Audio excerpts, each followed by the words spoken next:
Welcome back to the B stream here at Six Invitational 2024, live from Brazil. I'm Des, and this is not Tim. This is Lynx. How's it going, buddy? There's just a one lowercase name in your name. That's really funny. I'm doing very. What are you on about? So they just changed it. It was Oh. Desert. Oh, I see. It's like because that's how like Pikachu sounds like Pikachu. Ooh, that's a good point. I didn't think about that. That's where it comes from, isn't it? Because that's clever.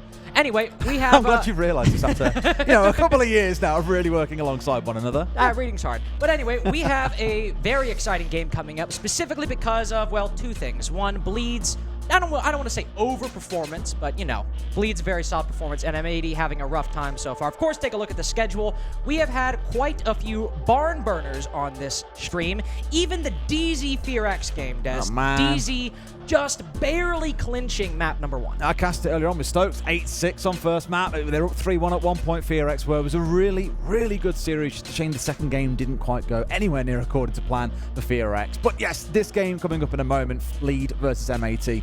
As you say, there are so many stories to it, and we'll get into that when it comes round to it. In fact, let's take a look at the standings for this group, because I think that's really going to illustrate to you these key things that are worth highlighting. First and foremost, M80 at the moment still have 0 points. Because Liquid in their last series took a single map, they move on to 5. That means even if M80 win 2-0, they still can't catch Team Liquid. Equally, for Bleed, if they win this series 2-0 and go on tomorrow to win 2-0, they can be top of the group because W7M do not play, and it's Virtus Pro that face off against Bleed tomorrow. So really, for both of these teams, it can literally be the highest highs or the lowest of lows. That is why this series is so important. Even if M80 get a single map and take a single point, it gives them a chance to still take the spot from Liquid tomorrow. But that's a big if, given Liquid have just pulled out a blinder of a show against W7M. And also, the chaos of this group really is in no small part because of the shockingly, I suppose, less dominant performance of W7M. They might still be topping the group, but a lot of us expected it to be pretty easy all the way through. Maybe a map loss to Liquid here or there, maybe a loss to VP, but losing a series and dropping quite a few maps has really thrown everything out of whack for this group because of W7M's performance, and one of the, if not the first team to really give W7M a run for their money in terms of series longevity was Bleed with their 7-5 victory over them on Oregon just a couple days ago. Yes, and Oregon's been a strong map for them, 2 wins overall so far, but you saw the names on the screen just there a second ago. The real kind of sharp, pointy ones on this team to raise are Mr. Reaps, here you see him on screen, and Turdster.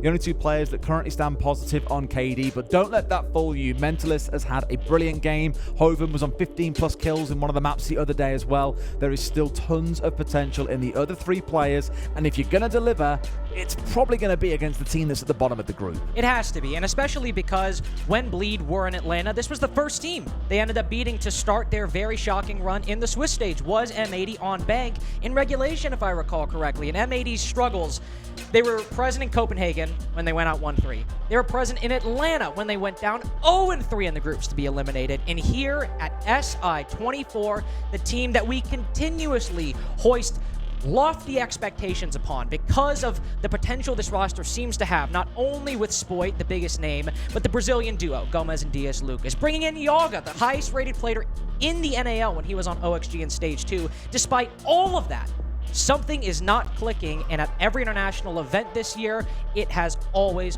faltered. It has. It has been a battle, is the only way I can really summarize for them, and definitely falling way short of expectations. These maps are spicy ones. For 2 main statements I'll leave you with. M80 picking Consulate, they have never won this map. Bleed picking Oregon, they've never lost this map. It's not looking good already on paper when you stack things up that way. And I'm already nervous for the American side that they may have just written themselves into a 2-0 loss. And then we have Chalet as the third map, which, sure, it might not have that weird little contradiction that the first 2 have, but it's still Chalet. You're simplifying things for Bleed, and for M80, simplifying the game hasn't always been to their strength. I mean, we're still trying to figure out at international events what M80 strengths really are. It's not their team play necessarily. It's not the individual skill, despite the immense potential this roster has. at the biggest tournament of the year, our questions are still fundamental ones we have left over from Copenhagen almost a year ago, whereas Bleed has very quickly captured the hearts and minds of a lot of viewers at home. And I have to say, despite the popularity, I wouldn't be shocked if we see a bit closer of a social prediction than we might otherwise would have. I'm curious, because obviously these stats and everything we just shared with you really do stat things towards Bleed. And most of you at home seem to agree. I'd love to know where all the points are going in the channel right now, because this is going to disappoint and break hearts one way or the other. Imagine you're just a viewer watching stage 1 of Rainbow Six last year. You've just seen Bleed miss out on Copenhagen, M80 qualify via the NAL all the way to phase 2, and you showed them this social prediction that not only is Bleed slightly favored in the community poll, but that it's probably a well-placed faith in Bleed as well. That we see that and go, yeah, honestly, that makes sense. We don't have a lot of questions. It's like, honestly, because of M80's continuously poor performance from event to event outside of North America, I get Bleed being 54% favorite, and I think Bleed have a very good shot to win this series. I completely agree. And just to reiterate everything for you here, this could be our first team going home from the Six Invitational 2024. M80 could be going out on day 4. Every other group will take tomorrow's games to deduce which team goes. I don't think it feels like a good accolade, given the memes about them over the last year, that M80 would be going home ahead of FearX. It is not going to be a good look. Let's get into it, though, and see if the North American side can redeem themselves. This could very much be their swan song. Bands flying on through, though. DKB, seen this band an awful lot across the competition. Monty is a really interesting band because we've seen, I'd say, him in equal measure alongside things like the Blitz, been very, very popular, and Fenrir and Solus. We have talked these operators to death. Things like Azami, the Valkyrie, the Tubarão all step up as big operators too. You can't get rid of them all. And these two teams have opted for Solus and Fenrir. At this point, the deciding factor, it seems like, is if you're going to ban any of those big ops, all right, let's take Solus off the board, because the attacking team would very much appreciate actually being able to use the prep phase and drone out. But then the secondary ban with that other defense, it's like, all right, do teams want to play more of...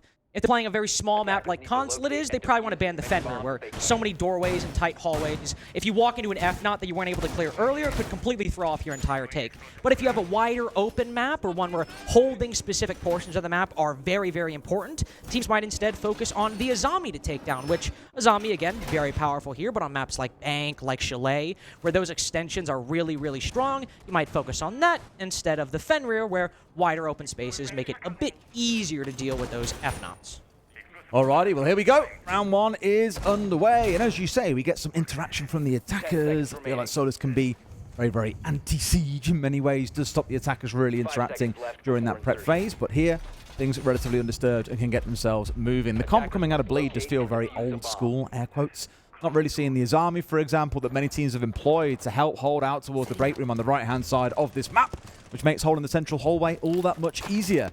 Instead, I've gone into a very, very dug-in comp. I'm looking at the Goyo, I'm looking at the smoke, I'm looking at the Warden, the Kai, the Frost, everything just screams, we don't want to let you in. No, and on a map like Consulate, that really is the name of the game. It can be very hard to take map control by just holding angles outside the building, cutting off players, because a lot of those exterior windows just end up ending at a wall right in front of your face. So you often have to take map control physically inside of the map with an entry.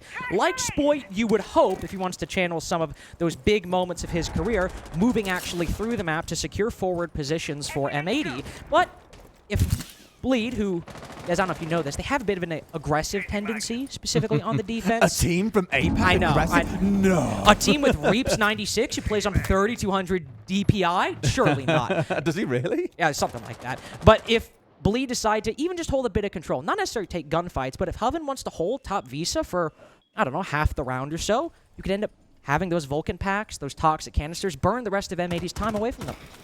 As it stands, they've very much grouped themselves on the east side of the building, starting inside of admin. You can see the outlines on your screen here. 3 players all grouped up, and a couple more supporting on the north and the south side. So they really want to make this east side push work. It will be a little bit easier without the Azami to play against. Iconic's in underneath, and almost finding himself one. It's Reaps actually under threat, but twice now has missed the kill shot. And Reaps walks away on 40 HP. I will see the one benefit of that frag grenade change is this tournament, it really seems like the use of Buck from below to drive enemies out of positions, it was already semi-common. Now it's really seen a resurgence as the main method to deal damage or apply pressure to enemy defenders from below. And it's pushed Hoven back quite a bit into the waiting arms of Yaga, who has, of course, put those track stingers down in front of them to control the swing, but can also catch anybody rotating up aggressively. It's taken 2 minutes, but M80 have got control of that central hallway. No Warden on side to catch the firebolt flying out of Gomez. It'll be the same story for any other utility that might come on through. Pretty much every nade used, though. Yog is in. The globals are coming out, and M80 is starting to take scalps on the other side. The first two fall, and Bleed, very passive on this defense, are bleeding themselves dry with very little back to offer on the other side. But we spoke about Reaps. We spoke about Turd, the top two rated players on this team. They still stand. One more falls. A great first round. Coming out from M80, a good vertical angle for Turd, but misses his chance to find his man. All 5 players still up for M80,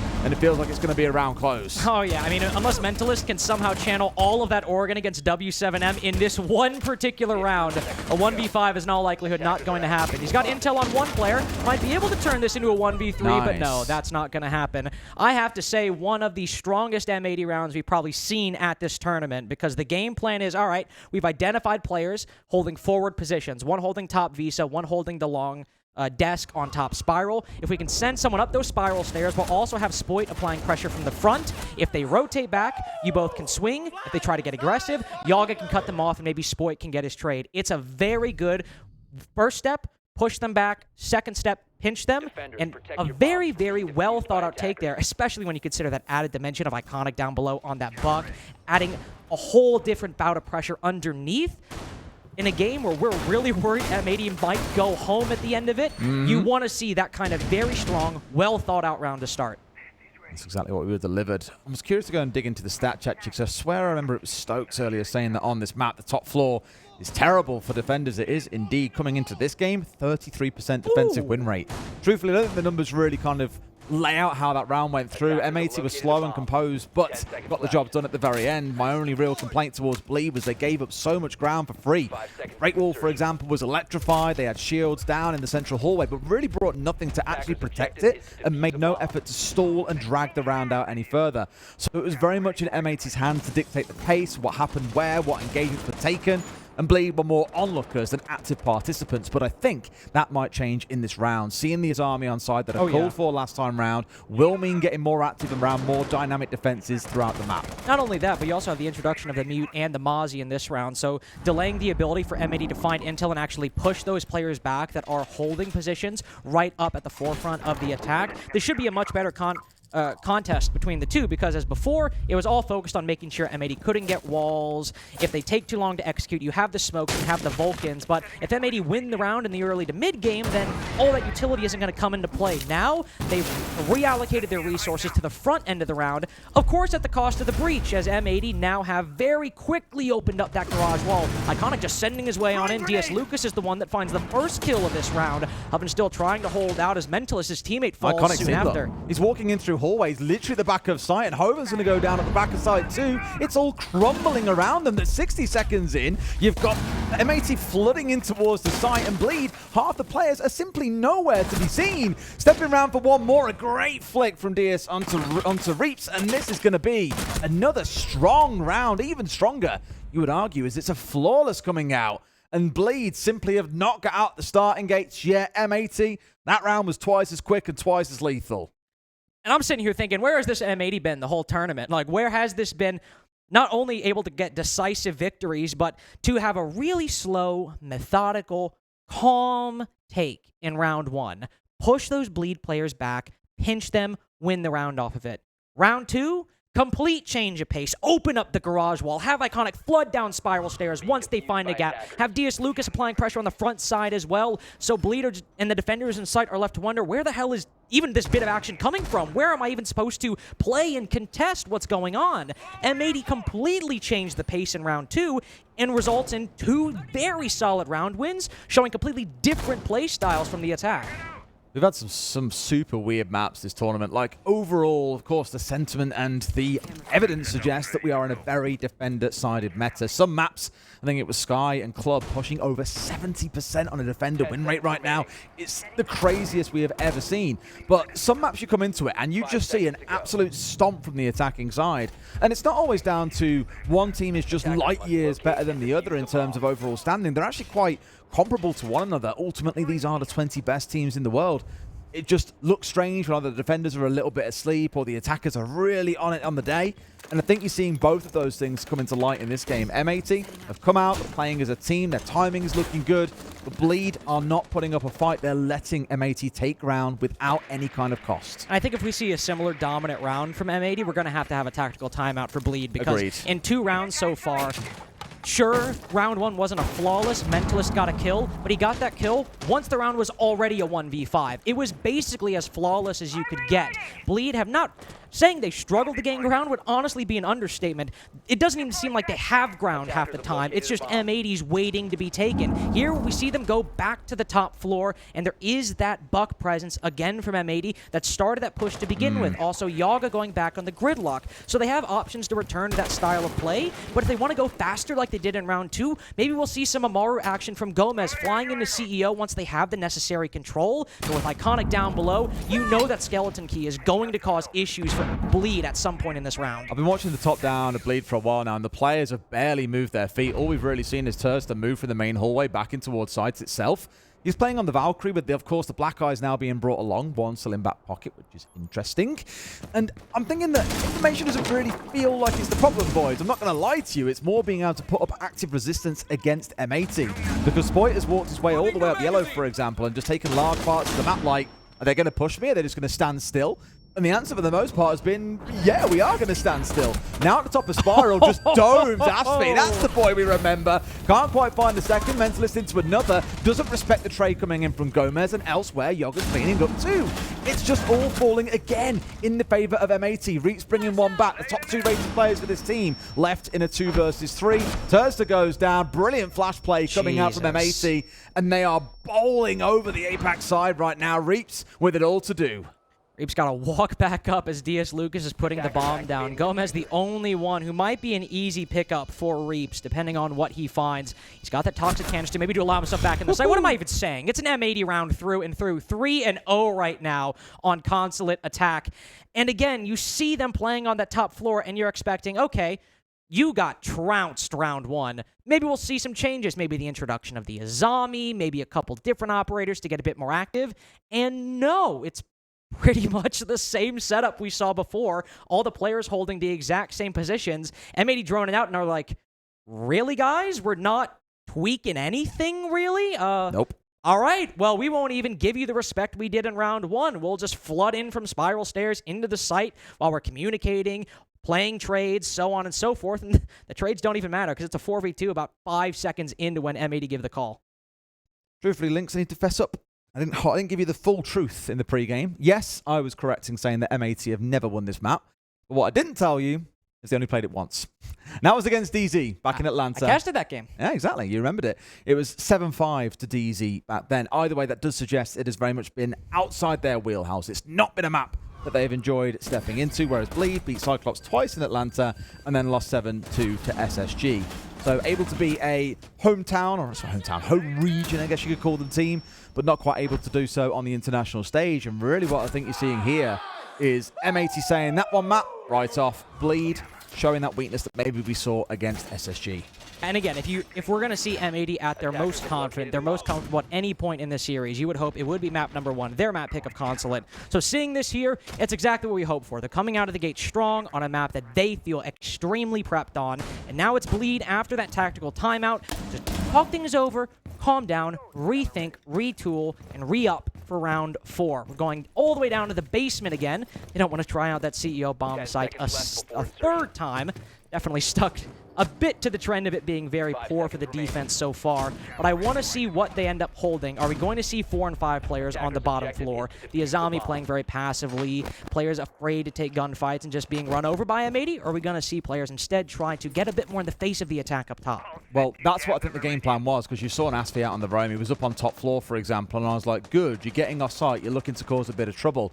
The problem is, on the other side of things, M80 have read into that and thought, you know what?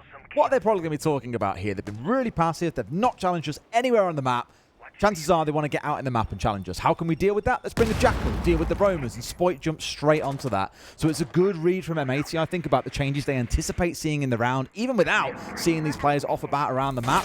And they've also showed good respect to the Valkyrie by bringing along the IQ. So they should be able to deal with any Roamers, force them back to site, and play out the round in a similar sense to what we saw in the first 3. Good stuff from M80. You can also see Reaps thinking about getting a bit more aggressive, sitting at that front door. We saw the outline of him right as Gomez was trying to fake out that drone push outside of that small arch cubby. The rest of M80 down outside the breach right now. Is this going to be another quick one once they open up this wall? Yet to make too much progress, aside from some small holes opened up, likely just created to throw some utility inside of the site. Not many frag grenades on the board, but there are some flashes and smokes to burn things as they need. Hoven trying his best to hold on to both the yellow hallway and apply Kivas to the breach at the moment. Once that exothermic goes off, there will be a very, very big hole to allow M80 the way in. But for a good point for Bleed at the moment, there's no iconic running down spiral stairs. It seems M80 are willing to dial the pace back this round. I mean, look, even Spoit's out here expecting to find a roamer, at least one that's been there recently, but long ago, Asi was back down towards site, so he's going to have no such joy. It again gives M80 the run of the map. The main thing to watch out for, I suppose, is Turd on that Legion. Last time around, we saw Iconic just walk his way down spiral, shoot a couple of people in the back, and the round was done.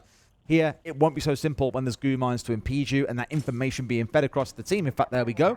Gomez has just walked straight into one. Ironically, one of the operators did not expect to be walking into those, but has done. Yogg finds the entry. I'm pretty sure that is every round that we've seen M80 get the entry. I'm pretty sure as well. But even with that 5v4, while M80 could play trades on the execute, the longer they take to actually mount this, the more players like M80, or not M80, Mentalist or Asfi or Turd could provide obstacles for M80. There's a fourth one I wasn't thinking about. Reaps is retaken up yellow because of that Kiva barricade, cut down Spoit on yellow stairs, and now M80's entry into the bomb site's really unclear. There are Bleed players that can watch almost every entrance they can think of. I'm just like, finally, Bleed have grown some balls and actually gone and challenge M80 by pushing into them. So it's good to see that coming out. A C4 coming over the top. Yogg just about dodging away and narrowly missing the head of his opposite man. Sees him. Turd going low. It's a 1-for-1 back between the two sides, but M80 still come out on top. Reaps is down. Aspi's all alone. 0 and 3. Might be about to become 0 and 4. They know where he is. He's getting pinged out and he is dead to rights. But Dega is ecstatic. As he should be, the timeout not working whatsoever. Whatsoever for Bleed. Sure, maybe not a flawless round, but while M80 take a long time to get things done, initially just probing for information, then sending Spoit upstairs in the Jackal, going for that full clear and seeing are there any roamers still left up on this top and middle floor.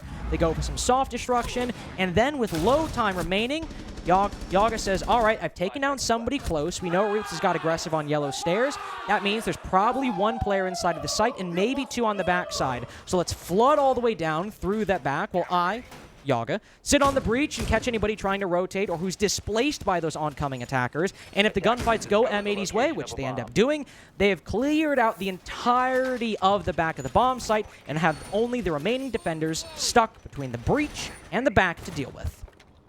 Righty, well, maybe M80 aren't quite as cursed as we all thought they might be coming into this. A reminder, they were on 0 points. They'd taken no maps. They'd achieved absolutely nothing except defeats at this competition, but are well on their way towards a first map win already. A reminder, again, that this is their map pick coming into it. We were a little bit nervous. They haven't played it a whole lot, but it turns out it was well hid, and they definitely know what they're doing on it. But again, I will come back to Bleed not really being the most proactive. We haven't seen them getting out in the map. We haven't seen them challenging M80 to contest ground. The lineup in this round, I feel like at least suggests towards it. They've got a couple of, well, 3 C4s to play behind the pulse. They've got traps set up around the map from Hoven. They've got that Azami and the Legion on side again. So it's much more active in terms of the defense and what they're bringing. doesn't mean they're going to win the round. It doesn't, but if they want to, if M80 decide to go for vertical control and are heavily based on the second floor, you can have that pulse down below, giving calls to Hoven or Reaps to C4 players going for vertical destruction on the second floor. Vice versa, if you have a more direct take and nobody is really pushing down below, you can have someone from Bleed, like the Pulse and Capcan, instead go down below to try and help any retake attempt or stop anybody from putting the bomb down inside of the first floor. Of course, Yaga is down there right now, I imagine trying to deny a very similar position. Make sure that Pulse or anybody with a C4 doesn't have the freedom to stop that plant once it starts going down. Man, these M80 attacks have been so quick to get players like Gomez into these positions right outside the bomb site, either in front, behind, or beside the defenders, but this time he's spotted. Asfi's able to cut him down, and that's a great find because if Gomez was left to fester in that position, I have to imagine M80 would have stormed into the bomb site. And it's the second round in a row that we've seen Bleed get an entry, so they are starting to at least get more involved in a round. It doesn't mean they're winning them, but at least more involved. It may prove to be too little, too late, but for now, we're in a pretty good spot with Iconic with the Diffuser in hand, ready to go, but didn't realize they were still being challenged on the downstairs. Really there. You're thinking Turtle should walk away with at least a single kill, at least a way of disrupting this push. They're going chasing after him, but no drones out on field. There's 5 on the field, but they've got no idea where Turd is. What's going on? He's just completely wrapped around. The other two players decided to double up, play it safely. Now they found him on the Jackal. Oh, they're going hunting. They smell blood in the water. 3 different players all drop down to the bottom floor. They know they need this kill to bring it back, make it a 4v4. There's also the worry. If Turd is able to survive just a little bit longer, he'll waste a lot of time. But through the wall, Iconic finds the pulse. Spoyd and Yaga as well, both on low HP, but they spent enough time to both get that kill and still have 45 seconds to open up more angles on the bomb site and maybe pressure some of these anchors. Don't think it's going to be enough time wasted is the problem. Reaps finding one more, just take away some of the bite on the other side, but Yaga's got those gadgets out. They're being put to good use. So shortly here, you'll see a push forward. You'll see the team march on, but Diaz has gone down as well. A Hail Mary coming in from Iconic into the smoke, straight into the back corner. But being stared at by that bulletproof will only mean these verticals hurt. He finds one, getting swung on by another, but he's got it all to do, and the cover has to be here from Yogg. It's simply not going to happen. Yogg with nothing else to do but stare at that clock as we get into the last 10 seconds. Bleed will finally get on the board here, Carter. Yeah, I love that call from Bleed as well. Actually, coincidentally, talking about the consulate match between M80 and DZ, M80 were running a very similar strategy to what Bleed were just doing, except a little bit different. And I'll explain how. So instead of really having, you did have the pulse down below, but instead of having a huge presence inside the basement to allow for any C4s from below, instead, Bleed decided to play a retake strat from up above to say, okay, we've set up all these vertical angles on the floor. One, that means M80 either should clear us out, and that'll force them to waste time, waste utility, or if they don't do it, try to go for a plant in the site. If they haven't cleared us out, we have all those angles available to us. M80 did something similar, except instead of vertical angles, Solus was unbanned. They used the Specchio from up above to spot the diffuser through the floor and fire bullets through it. But a very good read by Bleed there. They said, okay, if Turd's able to waste a lot of time down below, we can go upstairs and stop the diffuser from ever going down. Not that they had all 3 floors really in play there. The site in the middle, players up top, players down bottom feeding information. Just gave M80 a bit too much to do. And that probably, again, is the second time in this game that I look at it and think, okay, it's the first time Bleed have shown active resistance. It was Reach pushing up yellow to get rid of Spoy a couple of rounds ago. Here it was Turd on the downstairs, admittedly missing what really should have been a free kill for his side to really get the round rolling in their favor, but ultimately transpired to wasting about 45 seconds, drawing 3 or 4 players downstairs. Ultimately getting up in M80's face, changing the game plan for them, and not giving them a free ride to a round close is what has won them their first round. If they get a second round here, M80 are going to feel robbed, because really after those first 4 rounds, you could have so easily seen this half being a 5-0, a 5-1, or a 6-0. And especially if Bleed win this site, I mean, this was the site of some of M80's most dominant victories. Sure, there was never the official flawless like we saw in Basement, but in terms of the coordination, the speed, the decisiveness, this was some of M80's best rounds of the attack so far, was on this CEO bomb site, on the 3rd defense. We need to see Bleed get in the face more, and I think the introduction of the Azami, the first time we're seeing it on this CEO bomb site in particular, is evidence of that. You have these reinforcements placed further inside of the admin side, Hoven playing much farther up, Reaps with a shotgun playing much farther up. 4 different players on this Visa stairs and admin side, whereas before it was, what, maybe It Hoven. it was one player inside of the hallway, everyone else off towards the west, and that was it. It was literally 1 to 2 people max on this side. Now, maybe you can say Bleed are over-investing a little bit, but I at least like what it represents. They know their problems, and they're trying to fix it, and M80 are clearing admin side. They're buying into it. And actively changing the defense as well. Keeper barriers went up on the window first inside a copy. Now one's gone up inside a break room itself. And yes, M80 are inside, but last time, it was about the 2-minute mark when we were down to 60 seconds left. They had full control of the hallway. They aren't even yet inside a break. They're only just opening up that wall and starting to contest into that area. They will probably realize that it's empty, and then you have to start thinking about how we push in towards the hallway, because you've still got the Azami sat in behind the shield in there, which is another thing to work through. So it's much better, much more active a defense coming out of Bleeds. And it's worked M80 down to the final minute. Asfi uses his final Kiba barricade just to apply one little extra bit of annoyance for M80's attack. Even gets away with the rotation, but Bleed have had to vacate a long desk entirely, and Yaga quickly moves in to take that space, but here's Hoven going to contest it. It's a complete mentality shift from that first round, but with that final Candela going out, you have to be careful you don't see too much ground to Yaga, as you've already seeded the opening duel. Don't see too much ground all your life, apparently, but Asfi goes back in for second helpings and pays the price as a result. Reaps finding Gomez here. Reaps having a good half so far. Warden's with far more than the rest of his team, are yet to get over that 2-kill mark, but as said, it only takes a couple of rounds and to really start balancing things out. Reaps is now down. Spoit onto a second within the round. Only 2 left standing, 15 seconds on the clock, and it's into a 2 versus 2. Mentalist might just find an angle on one. It's only Spoit left alive. He heals himself only a little bit, but Mentalist gone unread. Turd takes the aggro, and Mentalist goes in for the kill. 4-2 half established for Bleed, and maybe M80 is kicking themselves because of unrealized potential, but for us viewers and us fans of Rainbow Six, I think we've got a ball game now. I think for both sides, like, you're probably asking, what the hell was that half that we just watched? Like, it's so bizarre coming in that Bleed looks so passive. Like, we were joking in the pregame about how aggressive they are, about how they love to jump out and get up in people's faces and take gunfights and force teams into uncomfortable situations. But that was probably the most passive, like, you know, roll over and sort of die in those first 4 rounds from Bleed defensive half that I think I've ever seen. The last 2 definitely better. We remarked on that from the top-down view that we had, that we could see. They've moved 4 players over towards the east. They were actively using the Exami to contest into the attacking team. It took a lot of time. It did get them 2 rounds, but I'm still a little bit perplexed at what the hell we've just seen for 6 rounds. I'm hoping the second half delivers some better quality siege, that we see more active play coming out from M80 on the defense, and equally that more players on Bleed start to step up on the attack. I can tell you this much. As a North American who watched Bleed baptize 2 of our best teams, well, one of our best teams going into an international event, and then, of course, also trouncing M80 the first day, I'm like, where's Reaps just pre-firing every angle known to existence? Where's Turd screaming about how he's so much better than his opposition?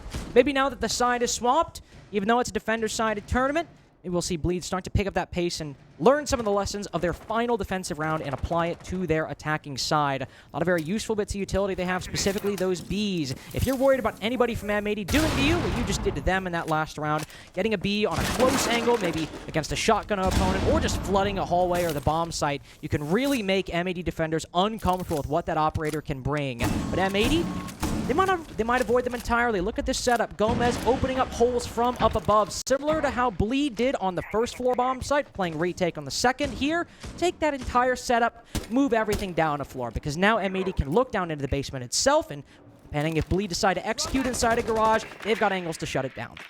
What I love about this is, again, you're seeing very different playstyles on defense coming out from both teams. Like right now, M80 occupy all 3 floors of the map. They are being really active. They want to control space. They want to force Bleed to have to commit resources or potentially players to get control of particular parts of the map. It's like, oh, good, you got the breach, no problem.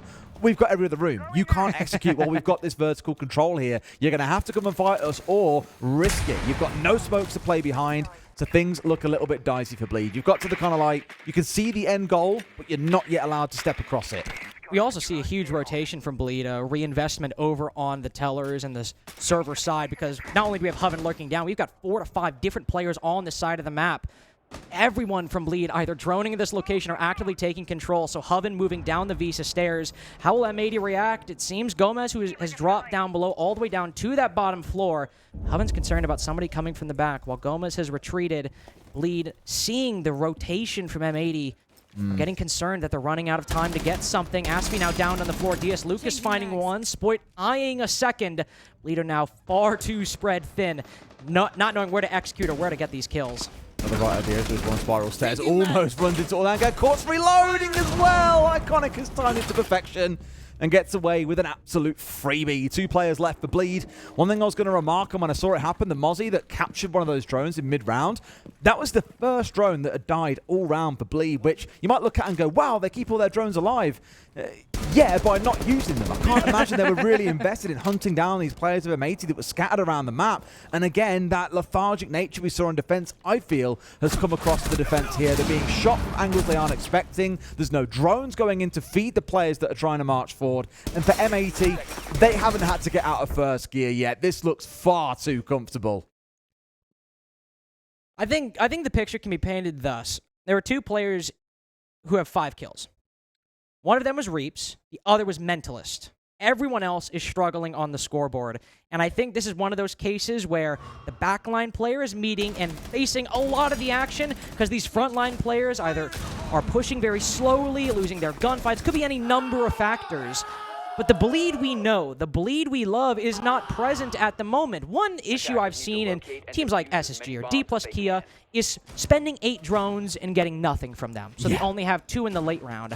It's not often you see 8 drones alive and still nothing gained by it. No opening pick, no real control, because they try to pressure the front side, see it doesn't work out, and make the call to rotate. Then they rotate, feel they can't create an opening, and then what happens after that? Nothing really. It didn't even seem like there was an attempt made. They got scared at the front, got scared at the back, and then M80 just picked them off one by one. Found it really quite perplexing, especially when this team is the one that banned away Solus. You'd think there'd be more aggressive use of the drones to collect information and make plays off the back of what's being fed to the rest of the team. Again, it's not the Bleed that we've seen and grown to love. Even looking at them on like player cams, for example, I think the reason why many people loved Bleed back in Atlanta was they were the fun team. They were laughing, they were joking. In fact, just a couple of days ago when I was watching one of their games, I forget which one it was, but they lost a really close round. And rather than being all downbeat about it, they were just like, oh, let me give it a go. It was funny. They were laughing. They were still joking. That energy was there. I haven't seen that from them in this game.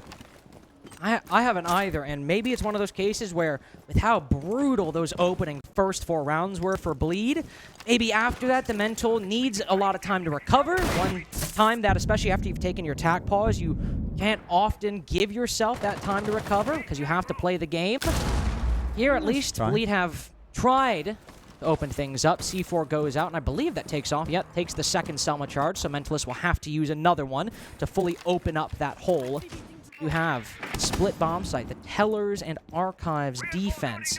Classic one where you usually have about 5,000 to 6,000 C4s to play retake from Tellers. Only 2 actually, and 1 was used to destroy that Selma. So at least the the traditional way I think a lot of us feel this bomb site is played won't be super applicable here, but we can see kind of the game plan right now with vertical angles to look down below. We saw last round M80 playing up on the top floor. We're seeing it again in this round, and there has been no clear evidence or communication from Bleed that, right, there's a player upstairs, we need him gone. No recognition. Guys, 2 of you on repels right now. 2 of us are on drones. You're going to go and push up Spiral. We're going to get this guy removed. Think about when we saw Turds in the basement on the Pulse, for example, back on Bleed's defense. M80, 3 players, bam, straight there after him. And yes, it took 45 seconds, but they got their man. We're not seeing the same coming out of the other side. And I keep on harping on about it. I keep ragging on a Bleed because we've seen better. We know they can be better. I don't know if it's a map thing or what, but this is not the Bleed we are used to seeing. And it's one of those cases. He's still here. Like, he hasn't exactly. moved. And it's one of those cases where even if the problem solving and the priority and the prioritization wasn't good like it is right now, at least they were taking fights. At least they were trying to shoot people. Now, it literally feels like we're not watching Bleed because there's no aggression, no confidence, and even with that lack of structure, there's nothing to compensate for it. It's 50 seconds of, I don't know, Mentalist taking some damage and DS Lucas being dealt some. So we know Bleed are at least making some theoretical process in pressuring that basement bomb site. Aspie's even made his way in. He's planning inside of Tellers. Does anybody from M80 realize this? Surely. For all the flack we were giving them, there we go. Spoit, that player you were begging them to deal with, well, guess what he just did? Deny the plant. He's been in basically the same spot for the last 2 minutes and unmoved the whole time. Turd at least gets something. Gomez goes down. Finally, Spoit has been dismantled and they get away with the plant. Yogg going to do what he can here. Try and get the kills, but it's simply not going to happen. Bleed do get the close, but my God, was it frustrating to watch.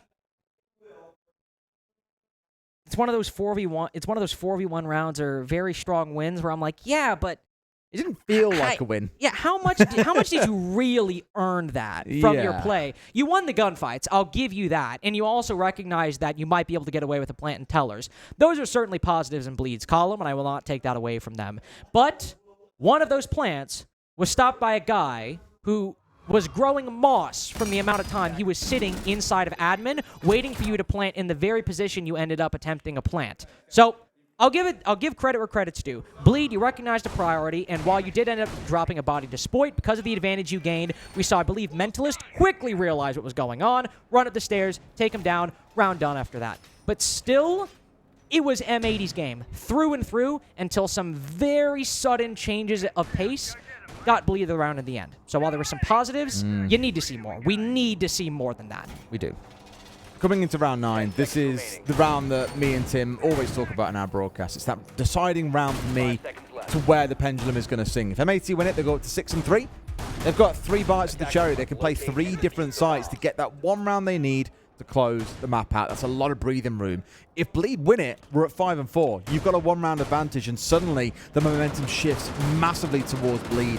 So this one is really important. The run out comes through, and that's Reap's gone. Starboy of the map is offline. Great run out from Bleed. Oh, sorry, that was M80 that got that run out. You know, I saw that great. Yeah, I saw that great aggression, Dez, and I thought, oh, maybe it's Bleed on the defense, but no. That characteristic play is being done more by their opposition than Bleed themselves. Just frustrated again, because I'm like, you know, you should be anticipating these things. You should be anticipating C4s coming singing your way. You should be getting more than 3 people into the building, or have more than 2 left alive when you've been 40 seconds into the round so far.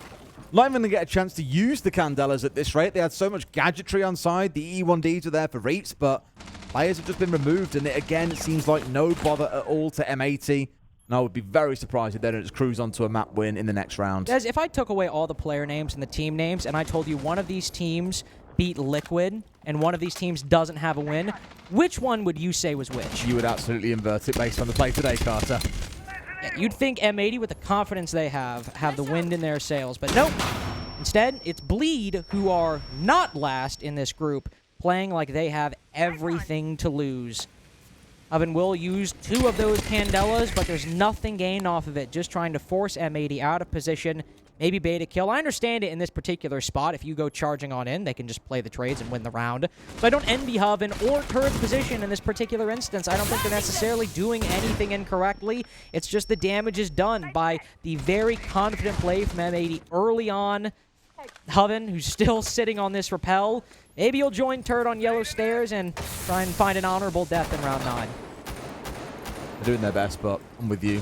Once you've lost 3 of your 5 players inside 40 seconds, that round is basically a write-off. No utility left to play behind except the smoke and the single flash. In all those Candelas used and deployed, there is still the Warden available on the other side. There is still a C4 to play behind. It's a write-off. It's just a very slow write-off. I appreciate the text chat from Turret. At least it seems like he might be in good spirits. He's just begging for M80 to give him a kill. Well, DS gave Hoven some bullets. Not really an even trade, unfortunately, but I suppose there we go. And you got his 1. There, Turret does indeed find his 1, but M80 finds 1 round that get them to match point. 6-3, which is a much wider stat line than 5-4 if Bleed had ended up winning this round.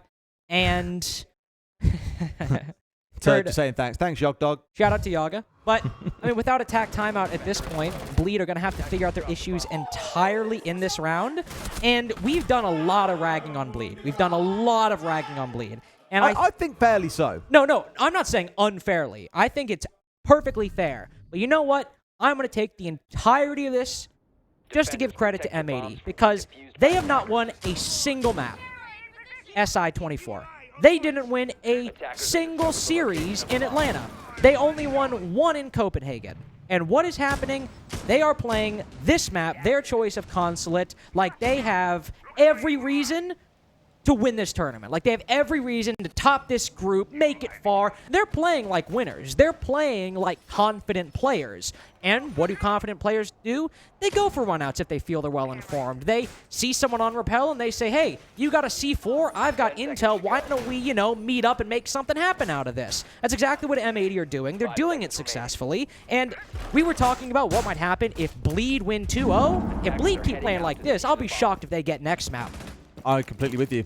Totally agree on that front. My only fear is that Oregon, again, is an undefeated map for Bleed. They have won, I think, the last 6 times they've played in it since their inception in March last year. So it is a strong map for them, but on the day, it doesn't matter if they're not playing at their normal level that we've seen throughout the competition so far.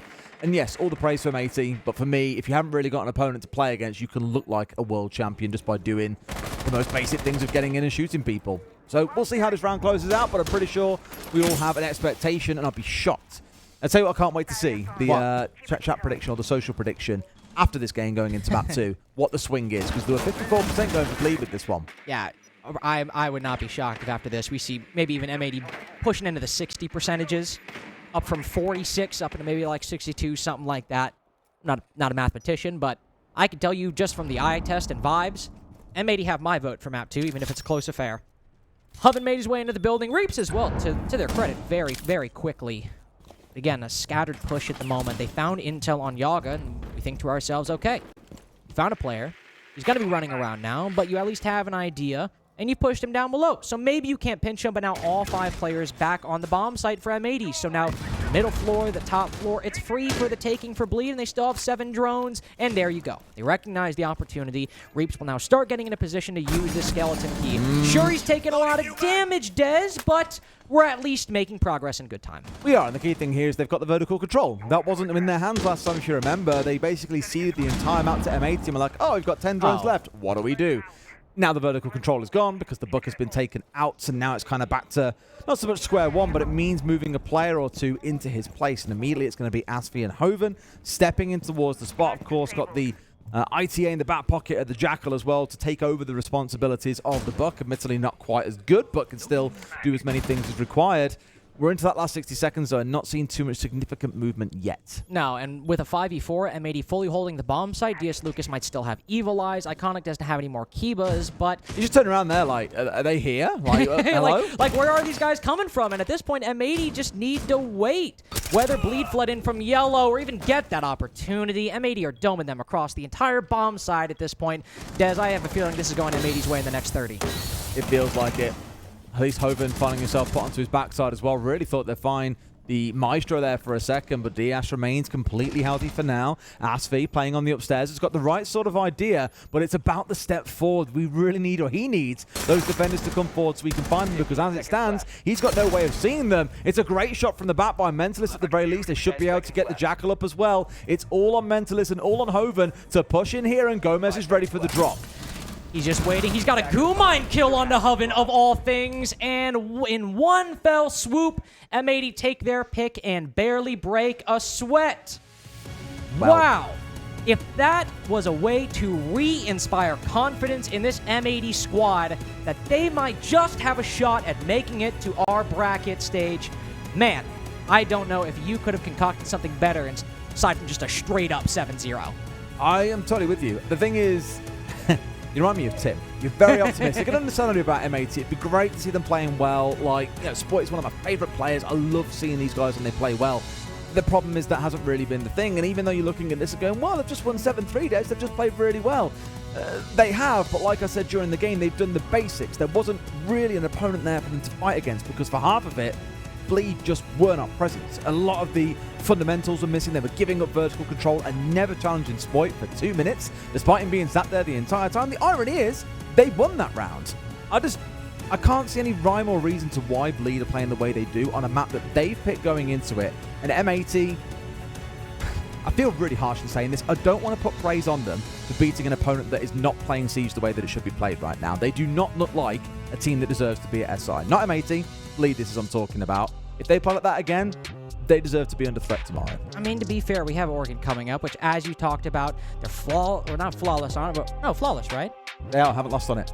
Well, I mean, 8-0 on it, and they beat W7M on it. You'd hope, of all the maps they could have potentially chosen of the 9, Oregon coming up next would be it. But before we answer that question, we have a quick break, so don't go anywhere. We'll be right back.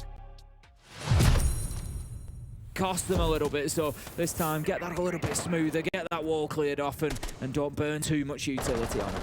Yeah, most definitely. And speaking of utility, I mean, look at the Sonics lineup right now. 3 hard breachers as well as Citizen on the Rotero drones, and 9 flirting with death a little bit, but I respect it. I respect it wholeheartedly. Trying to see if we can get some early influence here and potentially get a big kill. Citizen with a cheeky drone hold there. That's a smart cover. Not a thing a lot of people think about, especially when it comes to that strip area of the map. These little drone holes can actually be a big nuisance. I've died to those things in some of the dumbest ways possible, Ace, I promise. It's so frustrating. So. We can see Geo just working with the exothermic charges on CCTV wall, looking at construction wall as well. So they'll be down to the Ace and the Maverick to open up Jacuzzi side. The reason that Geo's doing that is they want to force the players out of that area. CCTV and Cash particularly, make them feel like they're pinched and force them back to site, because once the Sonics have got control of CCTV, they're able then to use that catwalk that's just outside of the windows, look on into sight and start applying pressure to the back of Jacuzzi wall. It'll help them get that open, and it just starts to unlock the round a little bit. So we need a little bit more momentum from the Sonics here. We're a minute 20 in. They're not quite established inside of the map yet, and we've still got players. I say that, I'm just looking at our top down on the side. They have managed to force Cash clear. Construction is next. I9's still in there. Once they get that out of the way, then it'll be job done. We do have 9 still lurking around. I want to see he's over inside of Sonic. Yes, he is. Right inside of the bar double here. That could be a pretty interesting fold later on down the line. Well, that's actually going to be coming pretty quickly. Only got a minute and 10 seconds left inside of this round, but some nice angles built up from the Sonics. Practically everything you would want for a Master Assault. Nitro Cell out. Potentially getting rid of some Claymores, but no, not even that. It's actually going to, I believe, land on the windowsill. Doesn't achieve too much for him. And now Rexon seen if a single Fury member wants to try and take a crack at this window swing. Just going to be sending the Rotero drones in. Citizen doing some work to clear utility. 45 seconds left to go as Rexon manages to pick up Crit J, who's been quiet so far in the first 4 or 5 rounds. Geo knows that the flank is on here. I9 must have been spotted out. It's going to be Ambi to pick up the kill, and it's mostly going in the Sonic's direction at the minute. BG Man does manage to pick up 1 onto Ambi as a late trade, but 2 versus 4 now. The pressure is going to mount very quickly. Like Cole is shot as he tries to run away from the breach. It's all up to BG Man. It's going to have to be a big round from him. He manages to find another. That's 3. This could be an ace if he closes this out. It's 1v2 right now. The diffuser goes down. Geo sticks it. BG Man nearly finds him though. Damage is done. He sends out more utility but can't find the kill. BG's gonna hop out. Big fight here, and he can't get it done. Grixer shuts him down with the M4. Sonics dastardly. He's on the entries, but almost one of the biggest moments for BG Man I have seen personally on the Fury roster. All for naught at the end of the day, though, as the Sonics are able to get that dealt with accordingly. Almost in trouble there for Geo as well, as that second impact seemed like it was primed to down him, but I believe it ended up landing just a little bit earlier in its arc there. So unfortunately didn't end up going through the breach into weights. Now, Sonics in the driver's seat on the offensive side. And do remember, folks, Clubhouse, one of our most defender-sided maps right now in the entire pool. The first time that Sonics have been ahead so far today. The first 2 rounds went to Fury, but they're now seriously on the back foot with 3 in a row for Sonics. Oh, what a beautiful shot from Rexon that was. And then it just all sort of fell apart from there. Obviously, it was always going to be difficult. Ready for the jump out there. Grixer well prepared, took his man down. But Fury just sort of starting to stumble, to struggle.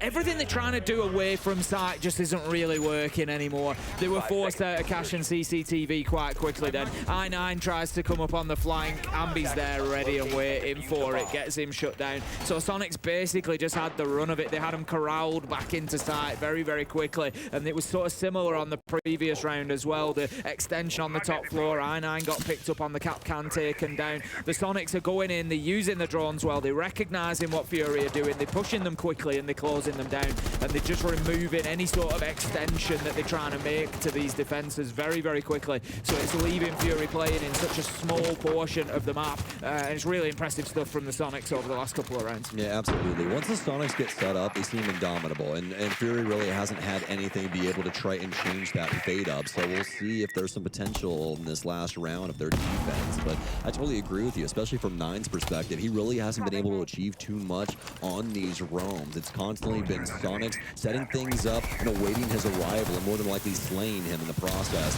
Ends up picking things off. We saw that in the last round there for Ambi, as he was the one to take him down dark. He has good timing. He'll be able to get that first helmet.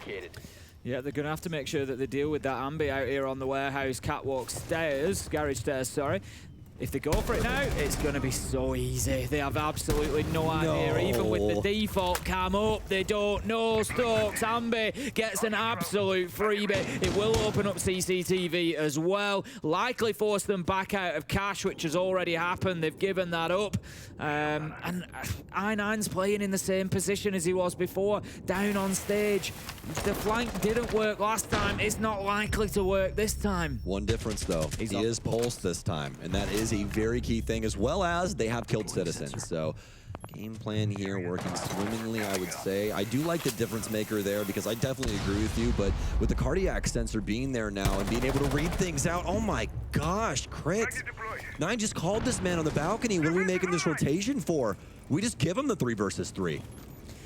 And I9's sort of moving back into a position on those main stairs. If he's going to play the pulse, he needs to get himself underneath, have the nitro, be there for the denial, and that's just not what is happening at all at the minute. He's in fact back in sight, I think, by the looks of things. So again, questions for me for Fury there. You know, if you're going to bring that along, I think the concern is that they've just lost too many players, so they needed the numbers back. But Gio a little bit unfortunate there, losing out even on the pre-fire. And in a 2v1, it does give an opportunity for Fury to close this one out. I think the Sonics just losing a couple of gunfights along the way.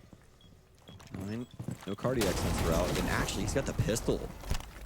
Really hoping to get that primary reloaded here. It's BG man underneath. This is so ass backwards. This does not make any sense as to why I9 isn't down there. But I mean, I get it. Grixer gets a plant somehow. No nitro cell for 9. That's why he wasn't down there. But still, the cardiac sensor just really making things easier for you to shoot somebody through the floor. But Grixer going to make a rotation here over towards logistics, and he's going to end up going down to BG man. So Fury will at least be able to tie things up here on their defensive side. But man, was that a weird round, Ace. I just feel like they made hard work of it. I feel like they just made hard work of it. You've literally got somebody who can see through floors.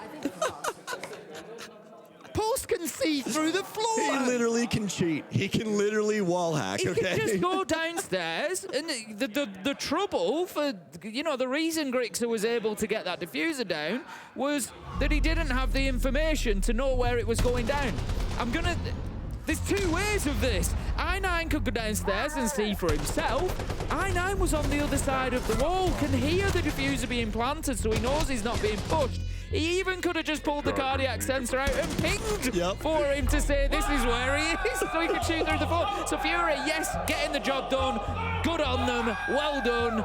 They made hard work of it. And the problem was, the reason that I'm critical of it is that they gave Grixer a chance. Yes. When Grixer gets that, there's no reason for him to have a chance there. Once he gets that diffuser down, he comes off, and they're still not challenging him immediately. 10 seconds to In go. a different timeline, he catches the one coming back up main stairs, and then he's 1v1, and all of a sudden he's in logistics, he's got a position that he can defend, and he's just fighting against I9, who, let's be honest, on the pulse does not have the best gun in the game, as we all know.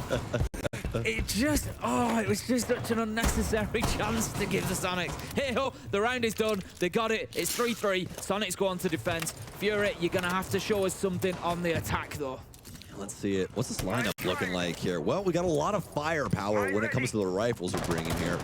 The buck in tub, we expect that. 417 for Dark and the crit on the Neona. G36. PG Man is going to be on the torch job here for the getting double wall on plat. And handle things accordingly. Where's our soft breach at? It should be 9. Where's it going to be over at? We do have Lycolis here as well. That's right next to him. He's on Thermite, so more than likely not going to be using that exothermic to get that open, I sure hope. But they could obviously use it in tandem if they want to, the way that the Sonics did. That was a pretty clean breach, the way that they ended up repelling there and getting the batteries, using that exothermic a little bit higher. Obviously, didn't exactly work the way they wanted it to on Jacuzzi with the impacts flying through and getting rid of both those exothermics, but still a decent shout for a way to deal with the wall with those two utilities being a part of the offensive perspective. Now for Fury, though, it seems like they want to try and transition here, and they have, at a bare minimum, gotten the wall soft for the leftmost panel over on Plat, and that means that 9 needs to now rotate over and open this up for them. Well, after what turned out to be an interesting map of Consulates, found out that M80 can indeed win a map, and came out doing so in very convincing fashion. The Bleed we know did not turn up, but you can't take it away from the North American side. They played the game before them, and they played it far better than we have seen so far throughout the Invitational 2024. That was their map pick. We now step across into Oregon. It could be a different affair, but if things carry on as they have so far, M80 will get that 2-0 and have a wonderful showdown with Liquid tomorrow. Tomorrow, that M80 Liquid game will be of the utmost importance for, I mean, basically most of the group in terms of round differential stats. It could have a wide range of ramifications, but M80 will, of course, have to win to save themselves from going home. But at the same time, that depends on Bleed's Virtus Pro result. And also, really, right now, right here, I've learned that M80 do, in fact, know ball. I don't even know if Bleed know how to dribble after map 1, because sure, Consulate can be defender-sided, but Bleed got the benefit of that first, and it seemed like they really didn't know how to structure those defenses. I think Consulate is one of our most attacker-leaning, but I don't think that even influenced it. True, and it did not, because Bleed were just kind of like a blank canvas. Yeah. The M80 painted exactly what they wanted to on basically the first 4 rounds. Also, we didn't even talk about this. Aspie 1-5 on the entry. M80 dominating those opening engagements. I don't think I've seen an EPS that low this tournament so far, by the way. I doubt I have either. It's also However, pretty hard to get lower than 5 players over 100 for M80 just goes to show the level of dominance across the whole team. Even if DS is at 5 and 6, still 2-0 on the entry, still 100% cost, still getting involved, and that's the important thing. So again, all I said in the previous map remains true. We have to see a different Bleed come to the battleground this time around. Otherwise, M80 take this 2-0, and tomorrow you've got Bleed on 4 points, M80 on 4 points, and Liquid on 5. That's only 3 things you need to use there, mate. You'll be okay. Either way, it makes it for a really interesting day, because suddenly it goes from the group can be decided. If Bleed get a 2-0, we already know who's going home. It's now a boring group of death.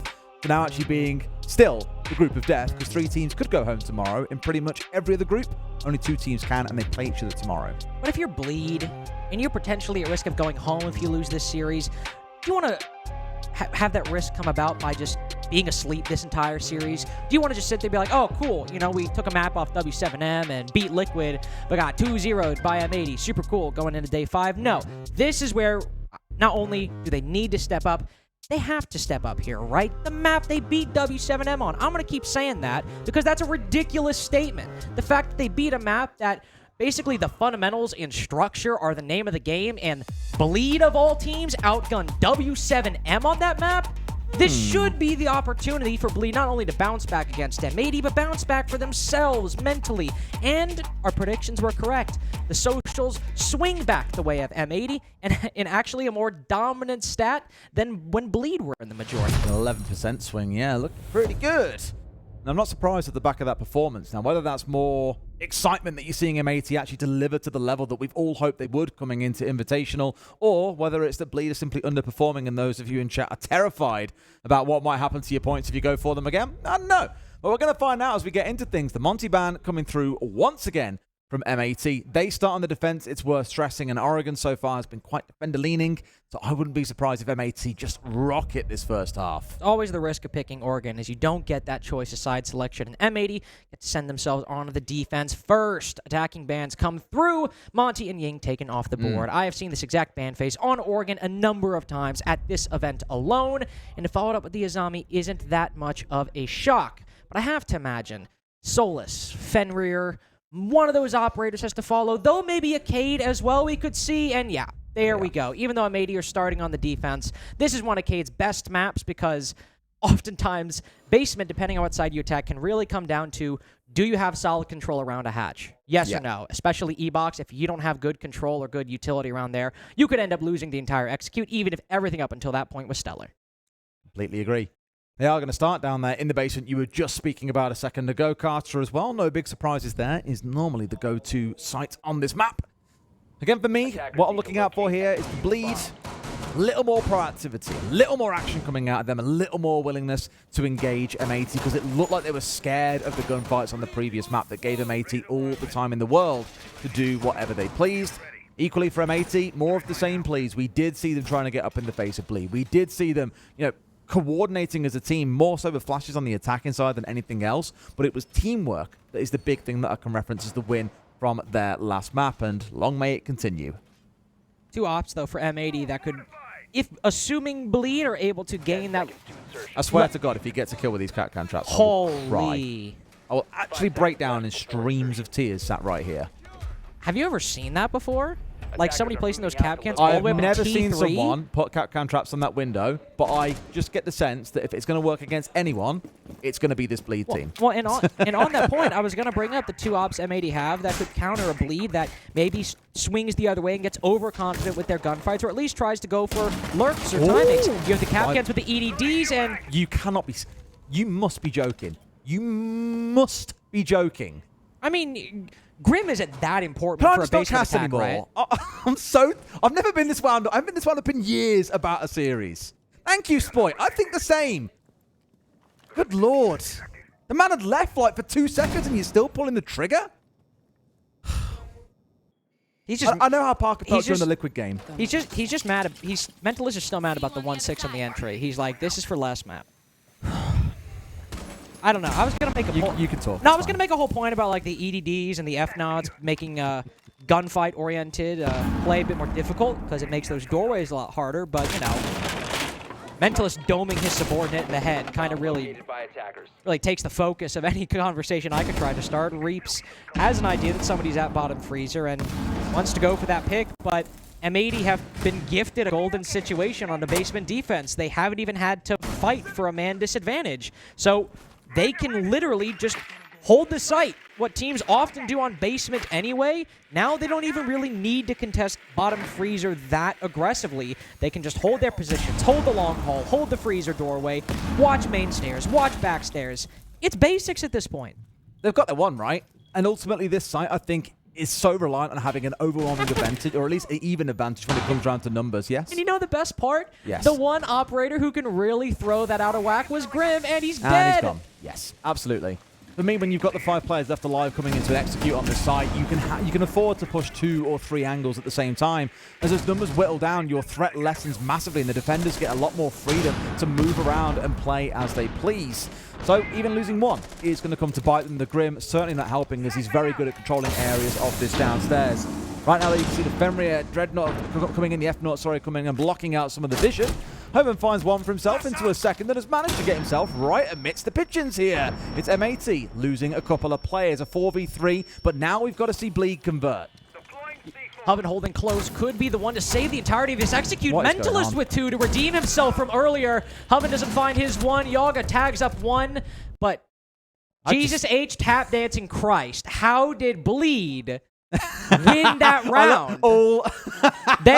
Dude, You've had Reeps come and chat with, and then straight away Spoit's like, F. They just hit a coordinated formation inside of text chat. That was crazy. Yeah, that was very funny. Do you want to explain that round? Because you forced me to talk about things after Mentalist shot his teammate. I don't really want to talk about it. I mean, one, fair play, Mentalist has made up for it, but even without the Grim, like, that wouldn't even be possible. I just don't understand, like, how on earth he's managed to walk so close to the rotate, kill 2, then get inside Cubby, for Mentalist to get 2 in the same position. It was basically a meat grinder on the rotate, and it's one of those things you look at and just think, well, that was a little bit funny. In isolation, you'd laugh about it.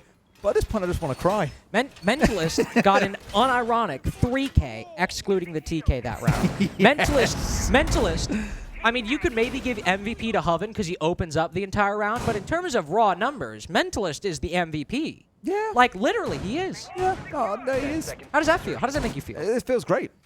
I've watched Mentalist for years, to be fair. I watched him when he was back on Fnatic as well, and he used to be a great player back then.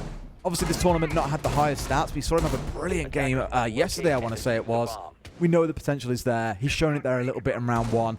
Just maybe without the team kill at the start and maybe not quite a massive slaughter in the rotate this time. And you know what? To be Tim again and bring the optimism, I think we can say, look at that confidence when they said, hey, we're in a 4v5 and we're struggling to break the stalemate on the site. Hovenhurst, will just sprint up Laundry, attack the rotating, get 2 kills with Buck Skeleton Key.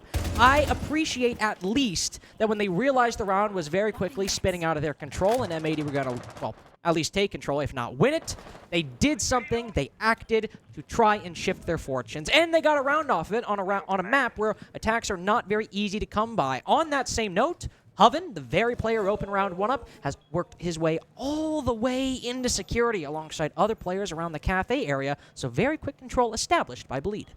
Well, so far things playing out pretty standard, so I guess I can start being slightly more optimistic now. At least as it stands, you've had Spoit holding out towards Trophy on the Frost, and it's yet to be dealt with by the side of Bleed, but they've slowly been working their way through. They've been trying to get drones in and around as well. We'll pull back to that similar discussion on the last map. Only 1 gone down so far as well, so how aggressive are they being in the information seeking? I can't see any active in and around site, for example.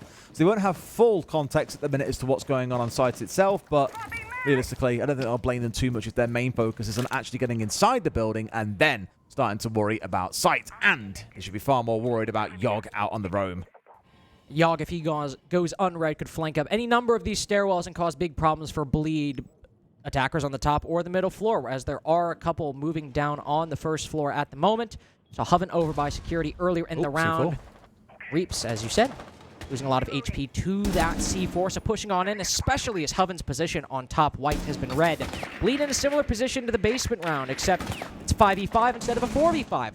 Either way, they were struggling and are struggling currently to find a way into this bomb site. Nobody from M80 is biting. Nobody is giving them easy picks, and Bleed are not creating opportunities and creating openings for themselves. I look at it and I was always expecting to find someone sat on the white van outside front door to contest Yogg when he starts rotating his way back up, but no one's there, no one's around Armory, no one's around top Armory stairs window, so Trophy right now is completely safe. And so that means that you'll see the defenders move across towards contesting on this west window. Mentalist is in, getting himself a plant down. Now they can start making their move, and Bleed have found what they need. The cross has come through though. Gomez in his spot. As long as he gets rid of the window, he can get rid of the next player, which he should do, but goes a bit too far, drops his gun, and pays the price as a result. A 3v3 ensues. Mentalist somehow given a new lease on life as he has to protect the diffuser like his nest egg. Diaz Lucas going for the second attempt on the big window.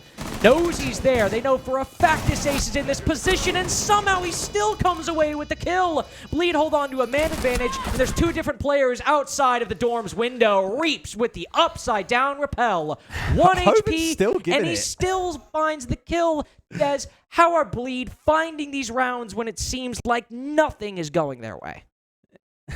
Just interesting. The chat exchange is, about as crazy as my head right now, I think. I mean, let's be honest. I mean, that flashbang usage, man, it was good. No, the thing is, I actually don't have much to complain about in that round. I was worried when they were getting set up that Bleed were a little bit mistimed. You had Hogan trying to poke his nose up the top of white quite early on when everyone else wasn't anywhere near big window. There was no one pushing up through attic, for example, and I thought, this is starting to feel a little bit risky, but I guess the truth is no one on the side of M80, although they were abandoning the east side defense because they didn't have to worry about Armory stairs or around Trophy because no one pushed them, no one came through attic. It was kind of like, all right, cool, we can just chill out a little bit, I guess, and wait and see what happens, but no one was playing inside of kids, and so no one could deal with the cross that came in from Mentalist. He literally bolted into big window, ran to the bookcase, got the plant down, and it was like, oh god, now we've got to do something about it. So, ironically, M80 probably a little bit static in their defense, despite not having to worry about half the map. I just want to see them again being a little more aware of these hijinks that Bleed might pull out, but can't ignore facts, Carter. Bleed have got 2 attacking round wins. Indeed, and I also, maybe you can criticize no real security presence for M80, or only roamer, really just being Yaga moving around the map, so potentially some lost opportunities for M80 in that round, and Bleed are not going to be complaining whatsoever. 2-0 now, and M80 have gone all the way back down to the basement, and Bleed have said, you know what? Team killing, it's not cool. But you know what else isn't cool? Full clearing. let's just put Hoven on the blitz, and you know for a fact, especially now that Reaps has found Yaga, they're about to send it up elbow and take this quickly. And they've got the EE1Ds, they've got the DKB Goals coming in, they've got Grim, they've got the Juice coming out of turret, they've got everything working towards this rush here. The thing is, the call would have come in now. You will see those roamers from M80 dropping back in towards site. And where I'm nervous here is they haven't moved. Like, why have we stopped? There's only 2 on site, guys. This is the time to push. It's not the time to slow down. Let's go. Gomez will instead rotate. There is somebody on the bottom of Laundry Stairs. He starts shooting, but Gomez beams him through the barricade. Mentalist reign of terror in this game so far now ended. Hovens had to rotate around through E-Box. It's too late. Try to work himself into position to go for a plan. Yeah, as you said, everyone from M80, all 4 remaining players, have rotated back down to the bomb site. I think Hovens aware of this. He knows a plant is not nearly as easily as it was just 15 seconds ago. And M80 are fully aware of it. But what do you do at this point? You've committed so much. You're all the way in. Let's go. You do have smokes, but you can't rotate back out or do anything. And this C4 from Gomez, whether Bleed know it or not, is going to happen. They need to bait it out. Oh, they can see everything as well because Iconic's here. The time to go was when they got the first kill and got themselves onto elbow, but instead they pulled back, they slowed down, they lost players. This was a round to win, and it does feel like Bleed have, by their own demise, given M80 time to recover, giving them time to retake ground. They're retaking elbow here. Like, what is going on? Just completely hit the pause button at the exact wrong time. Hoven finally ends and case drop inside a pillar. He even sees the head of Iconic before the swing finally comes through. It seemed like Bleed were poised for greatness that round. They send the blitz. He takes elbow control. M80 don't realize, and the pocket reinforcement doesn't come out. So they not only have control of the rotate, but can then start looking at getting intel on Freezer and the close rotate. And I think the big kill that starts the undoing of Bleed in that round is DS Lucas sending shots past the blitz into his cover behind him. That's the guy with the diffuser. He drops it, and then that's when the uncertainty starts creeping in. Hoven says, oh crap, I need to get the diffuser now. I need to be the steward of this. But that was all the control that actually happened on the bottom floor. Reaps hadn't pushed down back tower stairs. All they really had was that bunker position. So they think to themselves, oh god, well, I don't want to overcommit and then potentially lose the diffuser again, especially now that we don't have the man advantage. But also, if we back out, what are we going to do? There's just so much uncertainty from Bleed in that round that really started once that guy with the diffuser fell. I wonder if it comes down to the intel game, because we saw it back on console. Their use of drones was very passive. Yes, they had a lot alive, but hadn't really committed them in towards the site. And I saw there for a second, 6 drones were gone. They had been seeking information, but I'm not sure if it was hesitance from the blitz that there might be someone on rotate to his left as well as the freezer player. They just didn't seem to have knowledge that then informed confidence for them to make the play. And again, by the time you slowed things down, the 2 roamers from M80 are back on site. They've retaken lost ground, and suddenly Bleed are like, well, it's basically now a normal round for us to play out. You've lost your advantage. The element of surprise that, you know, caught them off guard to begin with was no longer a thing. And yeah, I'm still quite perplexed. Probably what's even more perplexing for those who didn't see it or hear about it, that was M80's timeout. Yes, they won the round. Clearly not too happy with how things have played. They felt they got caught a little bit off guard there in round 3. And how the first 2 rounds went, still one of those 45 seconds to reset and take stock once more. I think is perfectly acceptable, especially when Bleed already do have 2 rounds on the attack on one of the most defender-sided maps at the tournament. Not the most, as Sky and Club. Club's still weirdly at the top of that list, but Oregon's still a very, very strong map for the defensive side. So with Bleed already at their attacks, M80 definitely need to start running up the score for them. They want to try and get that 4-2 half, especially now that we're going to the tertiary site. M80 have won basement. They did not go back to dorms, so they decided to split the difference and go to meeting. Hoven, with some intel on a player, positioned around split, walks into classroom, destroys some barbed wire, and they are very clearly gunning for an execute that will end at the split wall. They've already destroyed the mute. They're already opening it up, so credit where credit's due. Bleed in different fashion in the last round, but still taking things very quickly. Yeah, at least got some control of the map, which is the important part. And as you say, that split wall, I think we first saw, and Aragon had its rework. I want to say it was proper old school Team Secret, that one of the first I ever saw to push in through Garage, open up that wall, get a plant down, and just completely catch their opponents by surprise. Yog, freebie. Asfi's demise continues to follow. 2 and what was it, 2 and 10 last map, and now 1 and 4. He's having an absolute stinker. Definitely not great, but I will say if you are going for that split execute, the more important hard breacher is that ace to open up that wall. So losing out on the hard breaching for Asfi is not great, but you can still do it depending on what you... Wow. Well, so one thing that is a lot more difficult to make this execute work with is a lack of out of control. I thought for a second he was about to run up Big Tower stairs there, past the drone that had just ran in front of him, but thank God he did not. The Dokkaebi call is giving intel to some of those bleed attackers. Turd will drop down, likely to maybe hunt Yaga, who's moved down into the depths, but it's another situation where M80 have full control of the map, really. Turd does find him, so that's good. There is one player currently sitting up isolated on the top floor, Spoit. Only one player from Bleed, I believe, Hoven, in a position to deal with them. So in this final minute, Bleed need to take some time and figure out what they want to do, because in a 3v4 and having the split take not working so far, Spoit still being upstairs, there's a lot M80 have to work with. M80 are giving a lot of ground here and just letting them go in for a plant. They've got no vertical cover as well. They could try and retake it from Hoven, but they'll be able to stick this, and I feel like Surely not. Giving away a bit of a freebie. Like, were they expecting a kitchen hit or what? Because no one was around, no one was challenging long angles, no one. In fact, Spoit was on top floor and could have challenged into Hoven, but let him get away with that. I mean, the blessing is there's 4 players and M80 left alive. They can push in, they can take these gunfights, as we'll now see Gomez do. Retaking this hatch is crucial, and it shouldn't be a problem, but it still feels like Bleed have pulled a bit of a fast one here. Indeed, Hoven goes down. Turd now has to 1v4 with everyone having an idea he's in Big Tower. There goes one. Gotta go. Iconic's just sticking it. He's got to go. You're going to take a fight. You're going to sit behind the gas. You're going to run into Gomez. A lot of different options. But instead, M80 win the round on the defuse. I was very confused because I'm sitting here thinking, all right, Bleed will have to figure some things out, rethink their approach, and they did. I just didn't expect them to come to the conclusion 5 seconds after they got into this sort of in-between state in the round.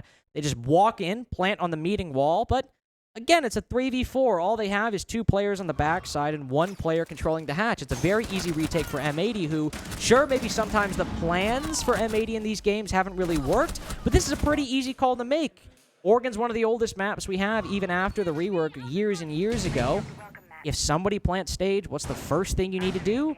Retake the attic hatch. And even M80, who've been struggling this tournament, they can make that call and win those trades. Yeah, like I mentioned at the time, I thought Spoit might have been upstairs. I didn't properly see. I'm 90% sure he was upstairs, and I thought we'd see him pull rotate over. Instead, he dropped the hatch to go for a retake with his team, and I was a bit like, oh, okay. And instead, Gomez then chose to go via Armory stairs to the retake, which I guess is equally fine. As long as they get the retake, who cares how it comes, right? Just a little bit of a weird plan to go through. M80, though, clearly very confident in their abilities to retake. And they pull it off plenty fine. 2-2 then. So a bit of a bounce back from M80 after what felt like a pretty dismal start, going down 2 in the first couple of rounds. Bleed started strong. Now we've got a game on our hands. Yes, indeed, which I think is joyous to everyone, especially the many, many people who think Bleed have a very, very real shot. Maybe not at topping the group, but definitely securing their spot above last place and into the next phase of the Six Invitational 2024. Moving back up to the dorms bomb site. This is where we did see Bleed get that win previously with a very solid attack, but admittedly a lot of it coming down to Mentalist holding his position on top of the diffuser right in front of the big window, winning 2 different gunfights in that round. But still, before that, I think the control they had, especially, not really from M80 at least, accounting for the security position. There's some stuff that can be improved on for Bleed. But what? His run out was like pretty deep, I'm not going to lie. He was halfway outside the map, and he managed to get the full run out from bottom tower out to Armory window and find his man. Bonkers. Now it's a 3v5. What is going on here? Yeah. What are we cooking? The thing is, I was so ready to praise Bleed and say, yes, good, you're focusing this time on getting inside of Armory. You've got a player playing on front door. You're actively getting someone inside a bedroom and getting rid of the trophy shield. Great. You're giving us something. Why are we sprinting? Why are we sprinting, Mentalist? I don't know what's going on anymore. It started so good. We're backsliding here. We're regressing. Help. We are regressing at lightning speed. Turn on 1 He's found Iconic at least. Listen. I'm glad this is on the B stream. I won't lie. I feel like I lose my marbles a little bit more, and it's okay. Listen, Des, it was not a flawless round for M80. No, it wasn't.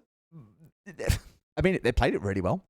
Okay, it's the same thing I said back on Consulate. Is Bleed feel like the ones that are throwing this away, but M80 are playing in the game that is put before them. Would M80 playing like this beat another team in their group? No. I think as we've seen that so far being the case. Are they playing better because they've been given room to do so by Bleed? Yes, and I think it's a really good confidence builder for them. I'm hoping it gears them up for a good game tomorrow coming into it against Team Liquid. Hopefully. Again, it sets them up well. But there's no guarantee it is going to do that. Anyway, I like the run out coming through. I like the C4 coming out of Iconic. I like the aggressive challenge on towards Armory Stairs to get rid of Mentalist. I'm pretty sure there was also someone coming up to him from Basement off on the roam as well. So they've all got these things going on to really kind of like kneecap Bleed and stop them being able to execute, and that is great play. We even saw Bleed, as I said, getting into good positions to clear out Trophy and things like that. But the actual execution from Bleed was sloppy. M80 capitalized. Fair play. Fair play indeed. Now they get to go back down to Basement, which hasn't actually been the greatest bomb site for them, even on a win. Bodega took the tactical timeout to try and calm down his team because, one, Bleed, who seemed like they had no chance at winning round one, because Mentalist shot Aspie in the back of the head to start things out, somehow ended up winning it because of course, a Mentalist 3K, but even before that, Hoven getting a very large 2K to start, open the round, and open things up on the laundry side. Second time, even though M80 ended up winning the round, Bleed immediately took control of Elbow and put M80 in a very dangerous and precarious position to lose that round. Had a couple things not gone their way. Now as we go down to Basement, Bleed might be taking very quick control, but M80 players are not looking to give things away for free. Spoit is all the way up on the top floor inside of Attic. Yaga on the middle floor as well, with Gomez supporting him on Freezer Stairs on the retreat. M80 are saying, okay, you guys have not exactly had the best time at facing huge coordinated roams so far, so we'll just do exactly that, and let's see how you fare. Not the best time is a nice way of putting it. I'd say being dismal at clearing roamers has 100% been their main problem. Like, Spoit is still upstairs. They have a DKB on side. They've got a Grim if they need it as well. They've got plenty of drones they can use. Yet right now, there is nothing going towards Spoit. Now, a lot of teams start topside and clear down for this exact reason on not just Oregon, but maps like Cafe, think about Club as well, is that you do slowly force all the roamers back down towards site. And sure, they shave a little bit of time off you, but that's when you set up things like cuts on the front door, where you might catch a player coming down Armory Stairs or through a hatch. Like, take your pick. There are many things that you can do, but there is no real attempt to do so. So Spoit has got really good backstab potential here. They're going to full send their way into Laundry, and they've got the kill they need, but now they've got to start this push forward. They've got the armory cover, sorry, the freezer cover coming in as well from Gomez to get one back. That's 2 kills for M80. So far, so good. Yeah, so far, so good, but again, I'm sitting here... Okay. But so far, I'm sitting here thinking for Bleed, did we just not know a way into this, so we decided to send it up Laundry again because that's what worked in round one? Well, this time, M80 are much more ready for it because you've never dealt with the Freezer player. So even though Reaps gets a nice kill, it's a 4-2 half for M80. We were in a position where Bleed were looking solid to start this game. Not great, not incredible, but solid. A good foundation to start with some good individual play. And then after that, it's just been another stomp for M80 after that. 4 rounds in a row. And when Bleed are winning rounds, there are at least these exciting individual moments. There are some good points to look at and say, hey, even if maybe there wasn't a lot of strategic depth, at least it was a fun and impressive individual show. And the other 4 rounds, I can't even say they're cooking because the heat's not even on. They're just sitting there for half the round saying, all right, there's seemingly some recognition of the problem, but no, I don't know if Mentalist isn't making decisions or if he's making calls and nobody's following through on them, and we're picking Cav. Yeah, I don't know about this. Dude, like, he thinks he's Cyber. Man does think he's Cyber. I didn't actually watch that game. Cyber didn't get anything special, did he? He didn't get an interrogation. He didn't put up anything special either as well. I remember seeing a message come in like, what on earth is going on? Jack was losing his mind because he didn't get an interrogation. Hey, Jack, maybe Hovenhurst at 2-4, maybe he's got you. Or 2-4, score, 3-5, 80. Yeah, maybe. Big maybe. It's been a disappointing game so far, hasn't it? This has been still messy, better than Consulate, I think. I mean, yeah. But that may change massively now that Bleed are on the defense, because that was where they looked the weakest, because there was no challenge into M80. And I did say, look, they've played this map a lot more. They've had much more success on it.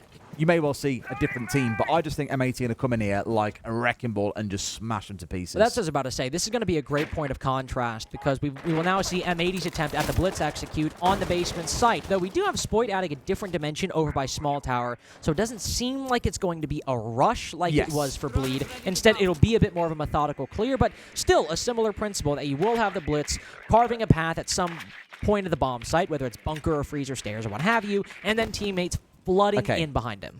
They found Turd. Was there a second player? Yeah, Hoven's hidden inside a shower. They don't know about him inside a shower. This is a problem. Okay, Jackie's going to be ecstatic. That's brutal. Do you imagine being denied it because there's a thinker on side? I absolutely love it. Love it indeed. Gomez also going to retake that lead.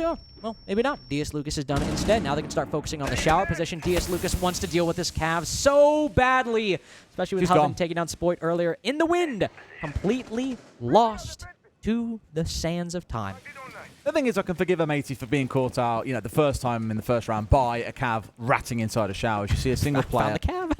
She's dead. She's dead. Oh, that was anticlimactic. I mean, good, because again, this is the showing sign for M80 is, okay, look, they've misdroned. It happens even at the top level. Spoit was alone on that west side of the map. He's seen the ward and gone, okay, and that's their roamer here. That's all I've got to worry about. We haven't seen them roam too much on Consulate. Maybe they won't do it here either. So the Cav is going to work once. I don't expect it to work again. But the good news is M80 have then got 2 players to go and hunt down that Cav and make sure they still got the numbers advantage. So as far as I'm concerned, well played by M80. We were literally a millimeter away from an interrogation. We were so close. We just missed it completely because of the self-reds. I'm sure Fresh is gutted sat now in the green room I watching am too. this. I'm gutted sitting here. I'm also a little worrisome for M80. Oh, never mind. We got DS Lucas rotating over, but still opening up this hatch. 45 seconds left. M80 going to have to cobble together and execute very quickly. Relying on the blitz will be good. You do have those smoke cannons or smoke grenades to block off angles and the blitz to apply pressure on any particular position. In this case, it appears to be Freezer, but to 1 HP by a very quick spray down from Reaps 96. But M80 starting to struggle to find an entry point. They haven't hit the E-box drop, and Freezer not working out so far. It's another classic, like, it's not droned as well. He's walked down there and nearly lost his life without his team pushing in at different parts of the map, and now he will die whilst his team does hit different parts of the map. Into a 2 versus 2. Plant is going down from Yogg as well. 15 seconds on the clock, but here comes Asfi. I was going to say he ain't that guy. He can't get 2 kills here, but Yogg might. Looking on for his second one. Starts running away, but it's a spray over the top coming in from the smoke of Reaps that gives Bleed the round. Another really weird round. And yeah, what? Hoven's in chat saying, that's lane Spoit. Why boost? Need the bingo. He knows he needs the bingo. We got tech pause coming in.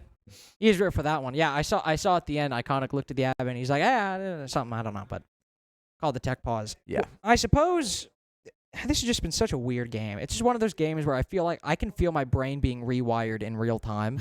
Like I'm just trying to apply the fundamentals to things. And I'm First time? Yeah. I'm just like, what are we cooking here? What are we doing? I feel mine's just slowly falling out my ears, to be honest. And again, like, I will, breaking down that round for M80, if we look at this as objectively as we can and ignore Consulate, ignore prior rounds and say, did M80 play that round well? Start of it, yes. Okay, they misdroned. It was one player pushing by himself. There's only so much that you can do. They managed to get rid of the Warden and they get rid of the Cav after they've managed to find Spoit, which is all well and fine. They have 2 players come in and they pinch onto the remaining Cav. Good stuff. They've played it well. Where I'm then a little bit worried is that they then started working their way down the freezer stairs. Admittedly, you would normally have Spoit doing that. There may well be another drone going down there with him. But you've got the Blitz walking down, taking a truckload of damage, and then being finished off essentially in total isolation whilst the hit starts happening elsewhere around the map. And so it's a little bit like fragmented. Some parts were good, some parts were not so good. And ultimately, it led to giving Bleed enough room to be able to crawl back in and grab that in the 1 versus 1. The fact that it comes down to a 1 versus 1 feels like a little bit of a blessing, really, overall for Bleed, given M80 did play the first half of the round very well. But these are the things that I talk about in this series that M80 can get away with, like a misdrone and messing things up here and there. It doesn't mean the end of the world. Against top teams, it will mean an awful lot. Going into the playoff bracket, it will start to have an impact. And if you can't get those things right now, whilst the team is giving you the opportunity to get those things right, when will they come good? And that's my main concern. It's a very valid one as well. You won't get it tomorrow against Liquid. I know Liquid haven't been on fire, and you may well see M80 again, still being able to pull rounds away from Liquid. I'm just concerned on a consistent basis that it won't help them get far. And maybe it's because we hold this roster to such a high standard, like you spoke about it. It was a star team when it all got pulled together. We were like, wow, it was going to be a Brazilian roster. Then they imported Spoit, who was like one of the best fraggers that we had in Europe. You got Iconic on side as well. Everything was coming together for this to be the most dominant North American roster, or at least one of them. And it's always been that constant question of when do we see that potential unlocked? When do we see that team really come to be the juggernauts that we know these 5 players could be? And it's sadly just still not here yet. It's better, again, in this map, as I've said just then. That round in isolation, yes, there were mistakes, but it was still better from M80. Just got to see it being consistent. And it needs to be consistent against a team like Bleed that are giving you, rounds almost for free and opportunities for free, I'd wager. But on the bright side, if you are a bit disappointed by Bleed's performance so far, if M80 keeps heating up, keeps turning up, and after that round loss to Bleed and some time to center themselves during this tech pause, end up winning map number 2. We're back into just complete and utter chaos in Group C, which really quickly, of course, you have the group of death. Which I really welcome. the group of chaos. I do as actually well. like it, yeah. I mean, listen, I have to cast M80 Liquid tomorrow, so I'd really prefer that game actually means something instead of just being an exercise we have to act out. So I'd actually, you don't want to be biased, but I'd be happy if M80 won because I just like casting games that matter instead of just this weird little spot where M80 knows they're going home. Yeah. So, if M80 wanna keep winning, that's okay with me. But also, I'm a fan of Bleed. They've had so much potential so far. They've been able to beat Liquid, who, even with that loss, worrying about M80 facing them tomorrow is very real just because, again, it's Liquid. You got Nesk, you got Palu. You have such a storied roster and organization. It's a terrifying matchup for any team, even if Liquid haven't been the best and missed out on Atlanta. But for Bleed to take that win, but to struggle so much here, to feel like a shadow of the team that we saw in Atlanta and even in earlier matches at the Six Invitational this year. It's very, very strange. It has been a very strange occurrence, both on Consulate, though a little less so on Oregon, thankfully. Still the tech pause, we're trying to get it figured out, of course. Hopefully I see them giving thumbs up, Des. Hopefully that means we're getting closer. You'd hope. I've not had any confirmation yet, but we'll give you guys information as and when it comes to us. I'll tell you what, let's break out of this kind of like perplexed mindset that we're in about this game so far. How are you enjoying Brazil? I enjoy Brazil quite a bit. You've been you did mess up an order at McDonald's, I think it was yesterday. Okay. Other fast food chains are available. So he has been learning Portuguese. I was about to say, are we really going to start on this? Because if I'm going to be made to feel guilty for trying to speak in a language I am earnestly trying to learn anyway, irrespective of this event, I will not have it there. I got a great idea what you could have done. You could have placed the order and then done what the rest of us do, which is get it up on our phone and translate it, and then go, did I get this order right when I spoke it to you? Des, I, Carter Hannafeld, like to live life on the edge. I play life on veteran difficulty. I'm going for the platinum. And as a result, mess up the order. I'm going for the platinum and 100%, and you got to crack a few eggs to make an omelet. But unfortunately, I believe we do have a break. The call has been given. So while we get this figured out, we will be back as soon as we can.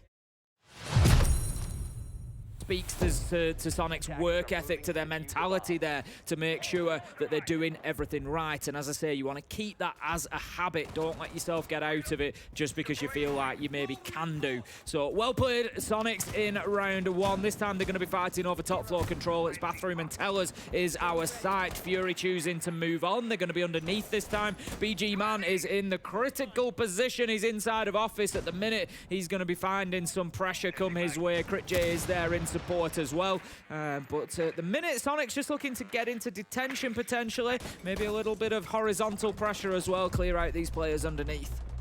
First E1D out here for Geo, one of the set of 3 that he has. Ambi will be able to at least get rid of the castle barricade here so they can traverse in through detention, try and get a hold of customs. Rexon now in tow with Citizen as Ambi's going to find Lycolis, and he just stepped up to the plate right inside of the main double door. You knew Lycolis was playing more than likely around that main hall you saw him the last time, could have transitioned over towards the server door, but either way, still a dead man walking when Ambi is the one across from you. Fury's going to go down by a man, and now they're trying to find a way back into this round. You can see 9 doing some discovery work. He was able to find one out on the balcony, but not trying to get too aggressive on the swings. He's going to work his way back down east and try and maintain his life. And I'm just using these drones to try and get information. Dark and Crit J managing to get one apiece, and that is a really big play from Fury. I was just going to say, on the defense last time, that's where they showed us their best. They were able to get those entry kills, and they were able to sort of give Sonic something to think about. They hadn't done that in round 1, and they'd lost the entry here, but good to see them getting a couple of kills. Nice movement from them, letting the Sonics know that they can't just take areas and sit there. They will be punished. And Fury are willing to move around and try and hit them on the flank. Good stuff. Patience now from the Sonics. They don't want to overdo it. Obviously, those 2 big bodies going down is not something that you want to trifle with. Or respect needs to be given in this scenario. Fury, well, they're at least trying to keep things rolling on this top floor. Still 2 bodies remain here, as BG Man being one of them. He's going to try and stick around office as Sonics quickly working their way across. And actually, BG Man going to be the only one around this space now. Nine's going to go down, so this might start opening things up towards the site, especially with that Echo gone. Don't have to worry about those Yokais anymore. A big moment here for BG Man. What's going to happen in between these two on the triple wall? BG, he goes down to Grixer. It was such a close fight, but Sonics, they've gotten the man advantage back. Ambi's been able to drop the hatch here, try and get into bathroom. Didn't know exactly where Crit J was, and he's played his game well here as Crit J. There's the 1v1 now. Grixer gonna move in, knows where the last man is, sees him on the peak, but can do nothing about it. Crit J closes it out, and that was actually a pretty nice hold from Fury, just keeping hold of Office for as long as possible. Crit J drops away at a good point, gives himself a strong position inside a bathroom to fight from, and Fury close out the round 1 each. Sonic's doing a very good job of at least making it, you know, an open opportunity for them to try and take that round away from Furia, especially after the circumstances that befalled them earlier, losing Citizen and Rexen inside of CCTV. Definitely not going to be something that assists you down the line and picking up another round. So round 3 now ahead of us here after Sonics failed to launch in round 2. Fury obviously bringing it down to the wire inside of that 1 versus 1, but very well met by Crit J. Beautiful use of the vertical there from Grixer. But yeah, overall, I like that Fury were able to waste enough time up top there. You can see 10 seconds on the clock when Sonics were ultimately trying to drop on into sight. It was much better than they've maybe done on the first round. So that's going to set them up, hopefully, for a few more here on border, and they can start really making a game of this. They're just going to move across on that ground floor. They're not going to go back up to Armory yet. Obviously, the Sonics' win on that round up on the top floor was pretty convincing. So it's going to be ventilation and workshop. I think a good choice from Fury. Yeah, most definitely. Pretty solid shout when it comes to border. One that used to be the immediate second option back in the day. No Armory lockers, immediately downstairs after success. This time around, though, it's going to be in the 3rd slot here for Fury. And we're going to be on the Finka this time around. This might assist with them getting softened up. We've been seeing quite a few bouts go back and forth in between these two teams where both respective parties just take a little bit of damage, and that could definitely assist them in that regard. So we'll see what Ambi can muster with this operator. A few other line changes, obviously, as well, as Geo will be bringing in the Rotero drones. I think Ambi just signaling there on his way past the fact that detention is reinforced, but at the minute, Grixer on the ace is right around on the other side of the map. So I don't know if the Sonics were maybe planning on getting detention open and just applying a little bit of pressure from there. We saw them do it in the last round, but it doesn't look like it's going to be possible for them this time. So I like that from Fury, just adapting and thinking, well, if you want to play him from detention, we'll reinforce it. We'll make you use some utility or time to do that, and the Sonics have chosen not to. So BG Man going to be holding on to the main door, trying to stop them getting across that threshold for the time being. We do see now that detention has been open, so something that they need to be aware of, but almost halfway through the round. And Sonics, slow to the punch here, though, but this wind-up could be something else.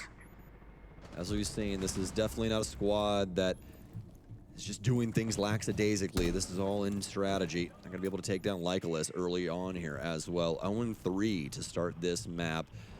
Definitely not the same self that we saw over on Clubhouse. We were starting to warm up early on, but obviously started to peter off later on as well. So looks like Sonics, though, at least for right now, a flawless round ahead of them if they have anything to say about it. It's down to BG, man. He might be able to stop Geo, but on second thought here, it doesn't really look like he has an option to, as this entire site opened up a tad bit, but no real chance for him to work his way in and try and use that scanner. It's going to be a flawless now as Ambi works his way into customs and takes down that last player.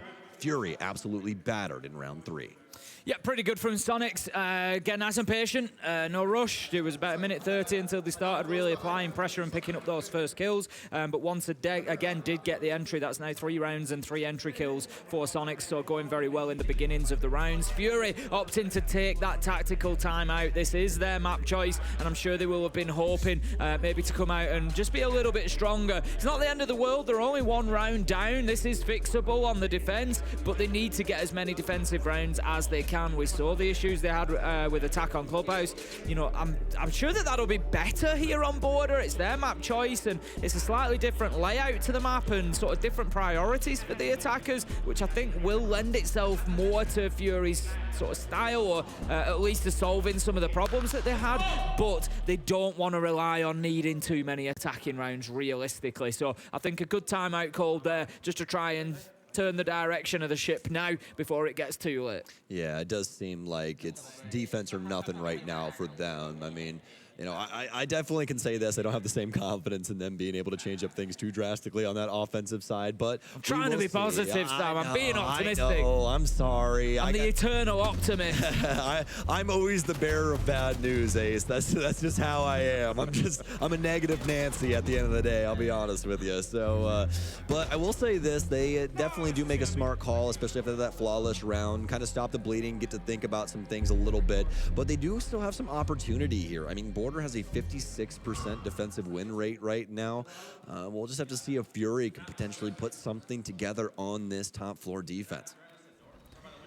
Let's see if they can get something going then. Last time around, Sonics took this one by walking through Office, just getting on into sight and getting themselves a couple of kills.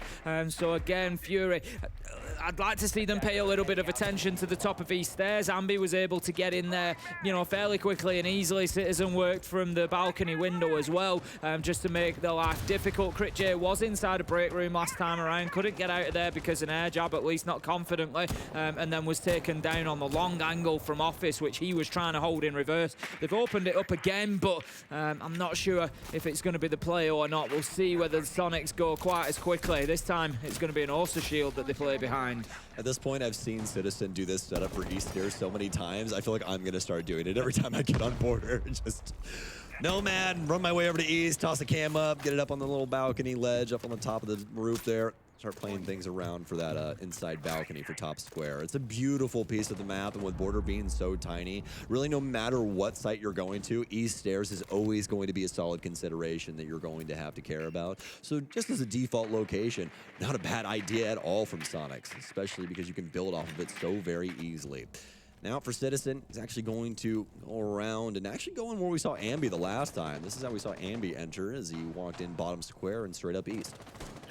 I like this approach from Sonics, you know, just slowing things down a little bit, using those drones. That's a fair point that Fury have actually done a good job of taking out that information utility. 6 have been dropped now, only 4 drones remaining. And we can see the Talon Shield just pushing in here with Geo wedged firmly behind it. Going to take a little bit of damage from the impact nade, although it will clear up the wall a little bit, which look like he might just get snagged on there, but should have easy enough entry should he choose to go for it now. Grixer manages to pick up I9, walks into sight and finds another 3 versus 2 as there's an absolute flurry of kills in the mid round here. Geo coming across with the latest one onto Crit J, which was a trade. Wrexham picks up Dark, and it's all up to that last man. Lycolis inside of Office trying to fight back, but has he got a mountain to climb, and Wrexham, he smashes him back down to the base, and that is going to be Sonics taking another round. It's 3-1. What a way to pull their vision. I mean, the Sonics have so many things going on over on the east side of things. A lot of Fury's, you know, focus is focused on what is happening in that portion of the building. And what does Grixer do, Ace? It's very simplistic. He just hops inside of the back of Archive and kills 2 people practically immediately. Look at this. He just hopped in the window. You see everybody trained over to what's happening with Osa and all of these other things. It's such a beautiful setup from the Sonics. So difficult for Fury to try and fight back, especially with those Osa shields. They did have some impacts implemented, but they just didn't use them in good timing to try and destroy those things and assist them in some of those gunfights later on down the line. Here we go. 5 rounds almost done. 4 on the board. Sonics 3-1. And we're going to be heading to bathroom and tellers. We saw this defended back in round 2. It was the site that Fury won. So they've had 2 away and they're going to go back there. Makes perfect sense. Try and get it locked down again. BG Man and Crit J did a good job of holding top floor. And they stayed around for as long as they need to. BG. Welcome back. We are going into game. Thank you for sticking with us through the delay. We had a tech issue originally with Yog's mic, and then there was some discussion about whether or not that impacted round 7, whether it did, whether it didn't. In the end, we've decided it didn't. Well, we didn't decide it. I think actually M80 were like, we're actually okay, let's crack on. And so here we are cracking on. We're back into things, 4-3 to M80 if you are just tuning in. You can see at the top of the screen those lovely arrows, the ones that are lit up, suggest which teams have won what map. M80 won our first one, halfway through Oregon. It's been a ride so far, is the only way I could possibly describe it. It's been a day. It's been a day, yes. It has been a day. But considering that the last round came down to a 1v1, we might be in for a very close affair, Des. We might be in for quite a lengthy game. You are taunting me with a map 3, but you know what? As much as, I'm starting to get a little cynical. I feel the pessimism, the demon in me starting to creep up. That's it. You're welcome. I'm trying to pull you into my side of things. Yeah, I can tell. You're infecting me with the mind virus. My day was going from bad to worse because like I was already really cynical about the game, and then I was saying to chat, don't worry, timer, when it's down, we'll be back into game. And then we weren't back into game, and they were like, Des, you're lying to us. I'm like, I'm really sorry. You were in this weird 4-minute Groundhog Day, just constantly back and forth, back and forth, back and forth. Time loop, yeah. Literally. Can't get out of it. And now we're back to it. We're going back up to the dorm bomb site. Seeing Bleed defend it for the first time this game so far. Aspie creating a nice little, I don't even know what you call it. It's like a little bunker for himself with those F-knots. He's got one on the stairs, make sure nobody can push up. Put cans on the window. No, of course he hasn't. I'm really That'd be sad. sick, though. I am very sad. I would have enjoyed it. I would have got excited. And now I'm just left sad. But on the bright side, that means this this T3 clear can go unobstructed. You might see some action that Aspie might take part in at some point in the next few seconds or so. He's definitely not trying to hold on to this part of the map for a long period of time. And if he overstays his welcome, as Spoit is now moving to the green doorway, he could be in a very weird spot. Imagine if that turned into a nade kill. Would have been hilarious. I like from at least Bleed here that Aspie's getting a bit active on the defense and trying to keep busy, and equally Mentalist has helped him out a little bit. Otherwise, Yoga had the cut. Not too sure why he was pushing in so aggressively. Could have held the long angle there and just dealt with the Aspie as he retreated down through the basement. But Mentalist was there to be a good teammate anyway and back him up, and Yoga's offline. Dog is offline indeed. To help Aspie retreat, by the way, there were 3 people, including Aspie, in basement. That is a lot of helping hands to get Aspie back to the bomb site. It is. Commitment to the cause and commitment to your teammates. Mentalist, in fact, still in the basement. Reaps, who I imagine helped join the rotations back to the site, is also playing inside of security in that key position to stop a big window and white execute. With how much time was spent over on that big tower side, M80 didn't get a lot of their attack underway and didn't accomplish much in the process, only using Yaga. Right now, we're almost only a minute left into the round, and Des, I'm really not quite certain where this execute is coming from. No control over by the bedroom side, or at least any solid control. Nothing over on the big window side either. You don't even have the bedroom wall open, and with 55 seconds left, this might be the best a defense could possibly be positioned going into the end game. M80 really have one choice. That's one behind them, by the way. It's Mentalist working his way up to the bottom. Not quite there yet, and Reaps is striking from the depths as well. Both of them now trying to work their way into the back line of M80 to shut this attack down before it can really begin. Gomez turns around and deals with one, but the C4's come through. Reaps might be down, but he's definitely not out quite yet.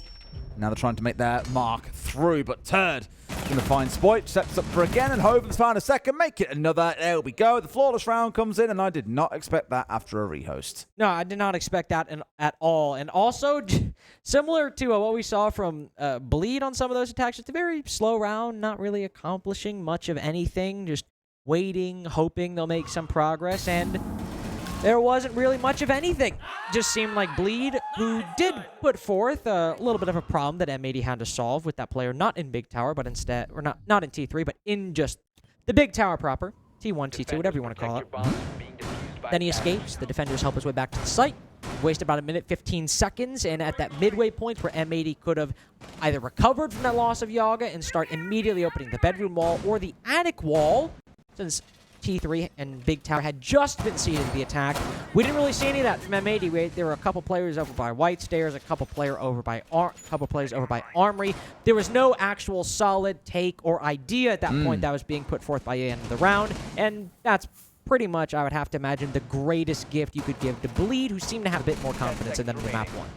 It was a bit lethargic, I think, as a starting point. When I think when M80 realized that there were 3 downstairs, that would have been the time to say, hey guys, we should hit site now. This is the time to make a move. And instead, they didn't. They kind of slowed down, actually. And again, let Bleed recover in the same way Bleed let M80 recover back in the first half when they tried to rush in with the blitz into the basement. Either way, it's a 4-4. The nervousness that I have now for the North American side is that Bleed are on the defense. As we've said so many times over this competition, the defender is the meta is very heavily in favor of the defender. So, Bleed, at least on paper, should be able to close this one out and send us through to map 3, unless M80 have got something special in store for us. I hope, especially with how strong those defenses look and how close they were able to keep that first round on the attack, able to bring it down to a 1v1, but Bleed have been looking very, very good so far since the side swap, and Oven with some of that renewed confidence is holding on the big tower side. It is a meeting defense, as all the other two bomb sites, or the other two primary bomb sites, have been won, so Oven will likely try to play here for the vast majority of the round until he either faces insurmountable pressure or just decides to take a gunfight with somebody outside of big tower, likely out towards the garage, but he thinks better. He decides, I won't risk my life in that particular engagement. I'll just stay close with this shotgun over here. Thank you very much. And I'll let the rest of my team do the rest of the work on the other side of the map. Well, it was Spoit who had the go-nouns to do it last time around. He was the one who ran out quite far towards construction to make that happen. So it's going to get a backstab here. Sees his man. Just let him slip through the net. At least he'll be able to get away with this. There is Diaz hanging off towards, I think, above him at this point as well. So he could go for a move, but of course doesn't want to get caught on a drone as he goes on through. Diaz. Drone's in the right place. And Turd still hasn't been figured out. He could do so much damage here.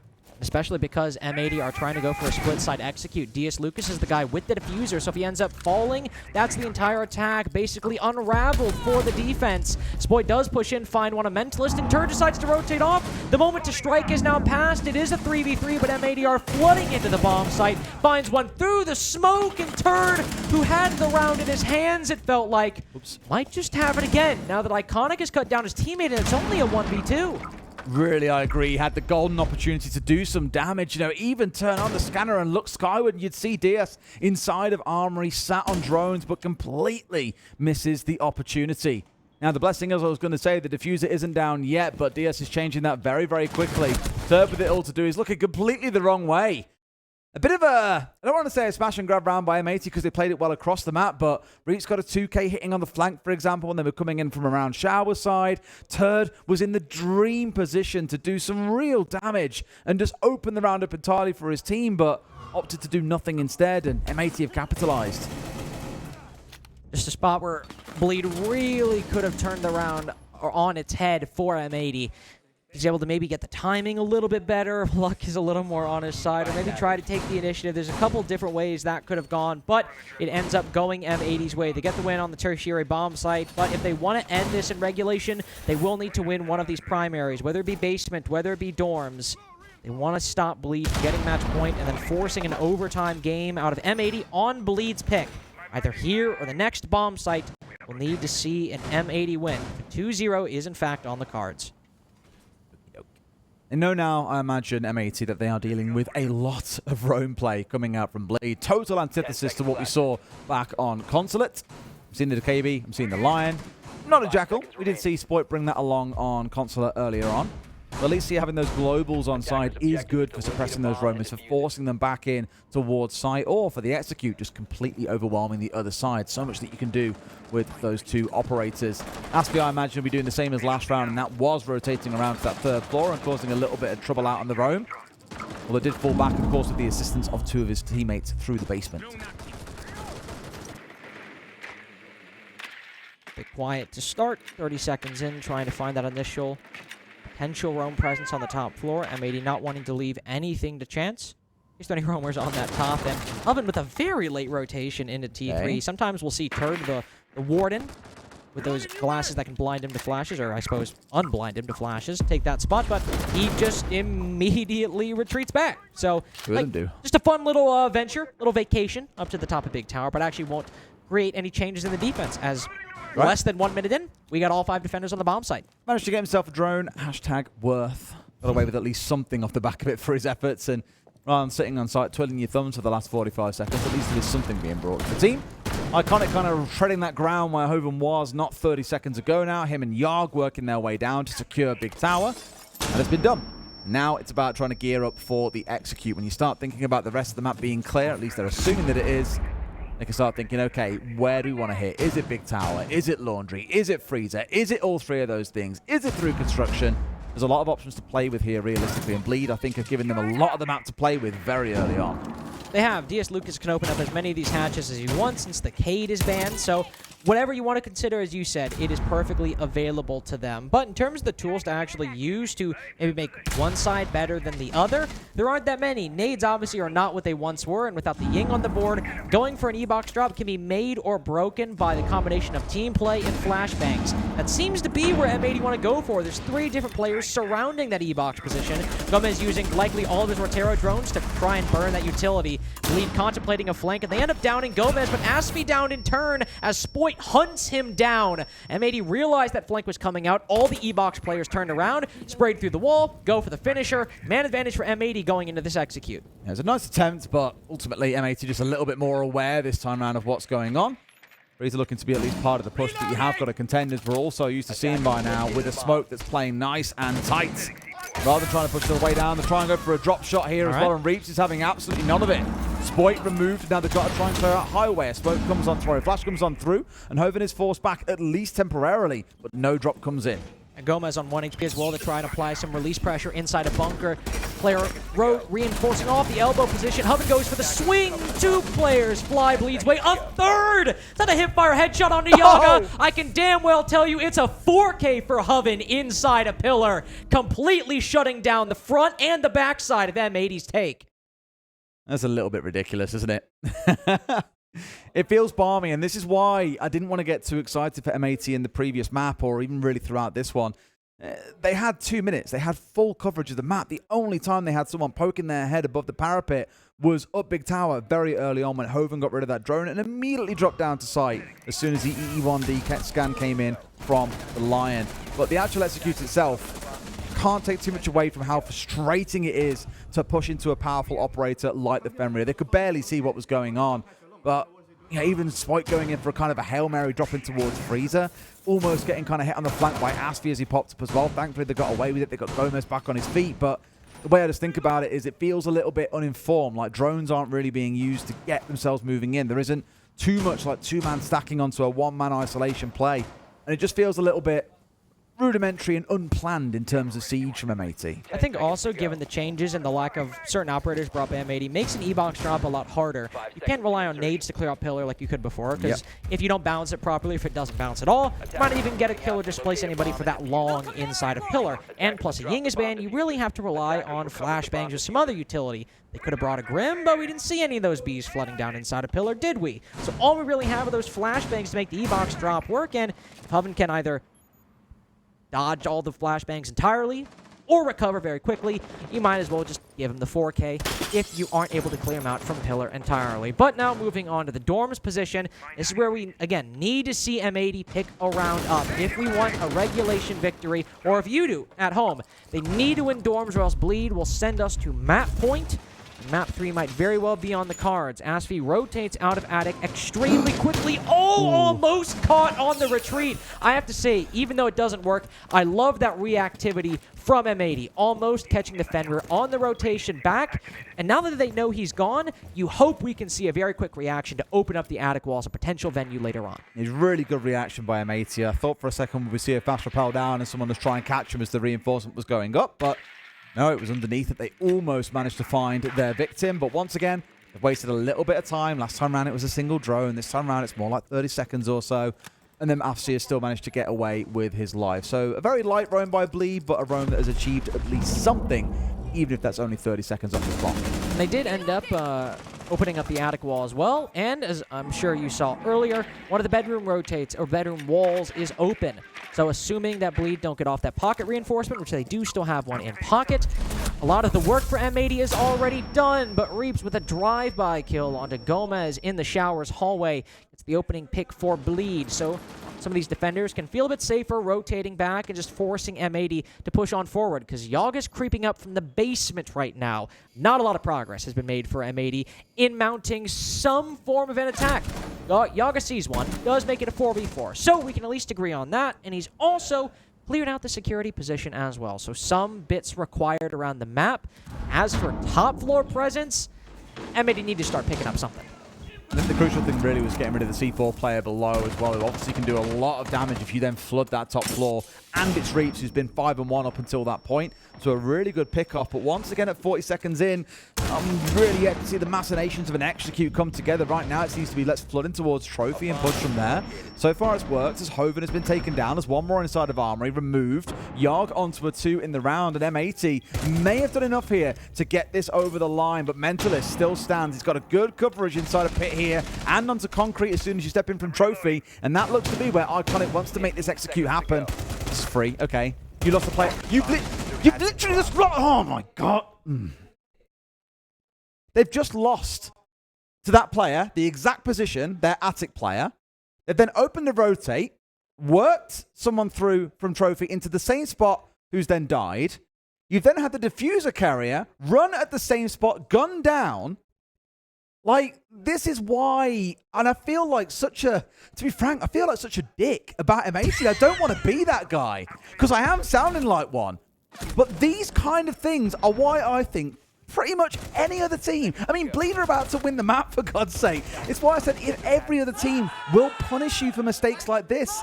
And these are such fundamental issues in team play. Communication, the most basic element of team play, is missing. And they're paying the price for it. It's infuriating to watch because we know they can be so much better. So Bleeder on map point. Honestly. Bleeder up 6-5. This is cathartic. I've enjoyed this. I'm glad. Well, about that round I am. I've got another one. Maybe you've got another 4 to go yet, Carter. You want to take some deep breaths? Do you just want to... Breathing exercises. Breathing exercises. Deep breaths. A drink of water, that's all. Deep breath. Oh, you know what? Hey, I'm gonna have a sip of mineral water right now. Oh, very good. I've got a bottle next to me and it's nearly empty. I've got one top it up. I've got one of these weird cups. Yeah. I guess these are cups. They got these weird plastic lids on them. I don't know. Yeah, it's a lot of plastic. There's a lot of plastic here. Definitely not. My carbon footprint has not been great this event. I'll tell you that much. But Bleed do, in fact, have map point, and that means that if M80 want to go to overtime, they have to get that win on meeting like they did previously. It ended up only being a 2v1, though, partially because Iconic team killed inside of Kitchen, and it seemed that Bleed were going to shut things down completely with a couple well-timed flanks from, I believe, Turd and Reaps as well, if I recall correctly. But it ended up not mattering in the end, as it was a lot of unrealized potential. M80 wanted to go for a split take last time, opening up the split wall and moving forward. They're all on the complete opposite side of the map right now, by small towers and by dorms. So they are looking to fully clear out this presence on the top floor, where there are quite a number of players from Bleed looking to defend it. Okay. We're back. We're okay. Question for you. Overtime, yes or no? I don't know, man. You can't call it. This is one of those games. I'm living second to second. All right, sweet. We've seen a player inside of CC. What have we done? We've made the call across the team. There's a player inside CC. We found Bandit. Cool. What next? We can ignore him and go straight up top floor and try and catch someone out. Good idea, Gomez. Do you win the gunfight? That's the next big question. No, but they are conscious of the player that may be stabbing them around from control. Maybe isolated that he's pulled back. Oh no, now there's a new threat. I've just been shot by an MPX from down on freezer stairs. That means there's someone on the downstairs. Are we going to push him? Is someone going to go underneath him? I'm doing the talking because I don't imagine these things are happening for them. Well, I was about to say, I love this point of view perspective you're giving us. I feel like I'm right there in the action amongst M80, trying to make sense of it as it's in a quickly developing situation. Speaking of quickly developing, M80 are flooding into split, and they've all died to Mentalist. Okay. So odds of overtime, Dez, I'm not a betting man, but if I were to make one, we're looking not great. There's one back. There's a vertical. They haven't cleared up the player above, so they've been stabbed from freezer stairs. There's a player upstairs. There's a player inside a site. There is just a lot going on here. And M80 seem to have communicated very little of it. And as a result, have 2 players left standing. Bleed have 4. I'm not a counting man either, but I don't like those odds. 4 seems to be greater than 2, if I recall correctly, but Yaga has gone upstairs, while Diaz Lucas is planting to try and make sure that he can't be shot from up above, but Yaga loses the gunfight, and Diaz Lucas does as well. Map 3. Boys, girls, and NBs, we are so back. Another lengthy series for Bleed. And another 7-5 victory on Oregon for them. Dez, we've got Chalet coming up next. My man. Get me out. Dez? You okay? Get me out. Are you okay? No, I'm not okay.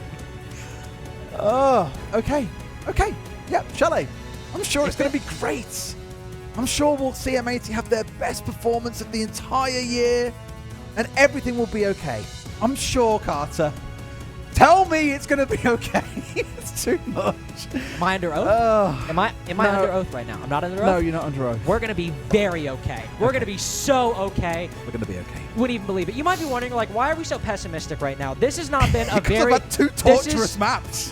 This has not been a great series for either team. M80 have been showing a lot of problems in their play over the past year. Some of those problems are still very present. Bleed have also been showing some great moments and some bad moments. This has been a very mixed bag where it almost feels like Bleed have kind of lost their identity in a way, though they did regain some of it, I will say, in Oregon. On the table, You get 30 seconds. Go. We saw more on Oregon. We saw Roam play coming out. We saw a little bit of trade play coming out. We saw M80 pinching onto individual members. We also saw a lot of misdroning. We saw a lot of silly mistakes. We saw a lack of communication. There is a lot to fix in the break, and I really hope they do it. And in fact, with that, I need a break as well as the teams. We'll go to it when we come back. Map 3. See you in a few. For themselves as this man count will continue to more than likely dwindle. What a shot there from Citizen. I9 not choosing to open up the castle barricade just yet either. BG man trying to work his way in the top of East. And you can see every single Fury member in a line over here from balcony to stairwell. Yeah, it's going to be a very one-dimensional push more than likely, and that allows Sonics, as soon as they recognize that, which they will have done by now, you can see, or I can see on my top down here, Grixer, for example, who's the man over on the bomb chassis looking, you know, sort of out towards West Breach. He's not paying attention to West Breach anymore. He's looking out towards Archives, and as soon as that is happening, here you go, thank you. Grixer, as soon as you can see that person taking up that angle, that just screams, yep, we know you're all coming from the east side, so we don't need to worry. And that's a problem for Fury because it means all 5 guns are stacked up against them and they're just waiting for them opportunities. That's a great kill though. Lyco is managing to pick up Citizen there in Fountain, and it might just give them a little bit of space to start fighting, but Gio hits him on the fadeaway. Looking like Klay Thompson from last night, man. 3-point shot up, and it's good. 2 versus 4 now for Fury. A plant attempt, but it's all gone awry, folks. Sonics on the precipice to being able to take this in 2-0 fashion, and this border looking so darn clean from them thus far. Sonics have looked good. I think the reality is, Fury have turned up and they've had a bad day. It's a bad day at the office. They've not really turned up to the races. I feel like, they've already done really well in the group. They're likely to go through, I think, at this point. I don't know how it stands mathematically exactly, but they've done a lot of the work that they needed to do to progress. I'm sure coming into it, Sonics isn't one of the teams that they'll have sat there and said, yeah, there's 3 points for us. They'll have known that this was going to be a difficult game and that points needed to be picked up elsewhere. What I would say, potentially, Stokes, is look at it this way. I feel like this isn't as rounded a performance as we have seen from Fury. We have seen them be a bit better than this. If you're going to have a bad day, why not have it against Sonics? That's true. To be honest, as Fury, you could maybe turn up and have your best performance, and it's still going to be a difficult game because the Sonics are great. So why not turn up? If you're going to have an off day, it's not the worst day to have it on for Fury. You lose to the Sonics. Everybody in the group has lost to the Sonics, so it doesn't really matter. And then you have your better days. You learn from this, and you do it against the other teams that maybe you can pick the win up from. So you look at it like that, maybe it's not the end of the world. No, and honestly, it isn't the end of the world, because here's the one thing. Here's the one thing, Ace, and here's the one thing that I always remind people about. Yeah, I'm going to sit here. I'm going to point out the things that are happening for Fury that they're doing wrong. Because at the end of the day, that is our job, okay? But here's the main thing. When it comes to series like this, you want to know how you get better at games, guys? You get your ass kicked. That's how. Yep. You have to lose. And you have to lose. That's why I do that in ranked all the time, Scott. That's why I've been doing it for 3 years. There you go. Yeah, I'm just on the learning process. Any day now, I'm going to switch it on. That learning's coming out. Exactly. You got to apply things. And really, that's why they say you got to turn those L's into lessons. That's why that's a statement in the first place. Citizen, Are you going to be handing out L's here? That's the real question. But yeah, for Fury, they're really going to want to apply this. And I mean, there's a lot to learn from the Sonics. They do a lot of things extremely well in the game of Rainbow Six, especially this roster. I mean, my God, have they looked good so far on this group stage. Yeah, they really have. Like I say, you know, unbeaten for a reason at this point. They are going to be probably considered one of the top teams going through into the playoffs, I think, given their performances. And I think it's a, you know, it's a viewpoint well deserved because they have earned it. But Fury not doing too badly here. They haven't managed to move anybody inside of CCTV yet, but they haven't lost anybody either, so that's not terrible. They've got East Stairs control, which is something they can start working their way through. Office, Ambi is currently located in 90. Just going to have a peek around that corner, and that mirror window is going to make it a little bit difficult. He can see into Fountain, through into Office, so Fury needs to be aware of that, and Citizen hasn't been moved yet either. 1 minute 15 left on the clock, and Fury just struggling to get themselves inside. But if you remember right at the beginning, I said a great way to defend border is to not allow the attackers inside the map, and again, Sonics are showing exactly why. Yeah, and you can see why they also don't want to try and flirt with this either. Look at the amount of angles that 9 has to worry about in general, and that's exactly what I would have expected. Rexton sitting in behind a bookshelf, making it really difficult to even see him in the first place, and he finds a beautiful kill. Might be able to find a second one here, as well as flirting back and forth with multiple targets. He's going to just try and play it on timing, but it's actually Fury that grabbed the reins here for just a split second. And with 40 seconds remaining, it's 4 versus 3 in their favor. Yeah, good from them. They've come away with the advantage there. They've also been able to take CCTV, which gives them an opportunity to start working vertically. It gives them access to site. They can start thinking about a potential execute and getting that diffuser down. Because they've got the vertical, of course, Sonics have been forced out of sight, so it may just give them a little bit of space. I'm not sure if they're aware of Citizen's position, though. A couple kills go away from them. 2 versus 1, however, as BG Man and Dark are there. Can Gio hold it down? He's got the Clutch Master Alder in hand. We know what this weapon can do, but there's one above and there's one below, and it's not going to be easy for him to fight both. 3 seconds left to go. Plant is going to down. He has to find Dark. He does find Dark. He wins it on time. There was no cover in place for Fury, and that is wrapping up what has been a very, very smooth performance from the Sonics. Impressive stuff, and they go unbeaten in the group. Well, for having the name Sonics, you'd expect some rough waters on the ocean, wouldn't you? But as you said, very smooth sailing, my friend. And across the board, looking so dynamic, even just from that defensive perspective. 3 players with 3 kills, 1 with 2, and then Citizen with that crown on his head. 6 kills to his name as he was running amok of 9 and the gang over on Fury. But again, these guys still in pretty decent spirits. They knew how amazing of a roster Sonics was when they walked into this series. And obviously, like we were talking about, Ace, there's a lot to learn from this, guys, for Fury. So hopefully, fingers crossed, they can get a few things going for themselves, especially in the offensive perspective. I feel like if they iron out a couple details over on that end, Ace, they have a really solid roster here. I think the thing to remember is, you know, a lot of what happened, you know, yes, at times we've been critical of Fury's performance, but a lot of what happened comes down to Sonic doing a lot of things right and putting them in difficult positions. And for all those things, they can be forgiven. You know, like I say, what they need to do is look at that and think, right, where are the bits that we can improve? What are the fundamentals that we've got wrong? And that's where they'll get better. Yeah, most definitely. Well, that's going to do it for us here on the casting desk, folks. So we're going to send you down to Jenny to see what's going on over on the analyst desk.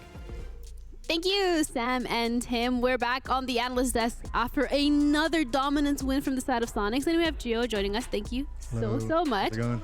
That was an incredible game. You guys are basically fighting for that top 1 spot, which, you know, I do think at this point is secured. How was it coming into this tournament? Did you have the expectations that you were going to top your group?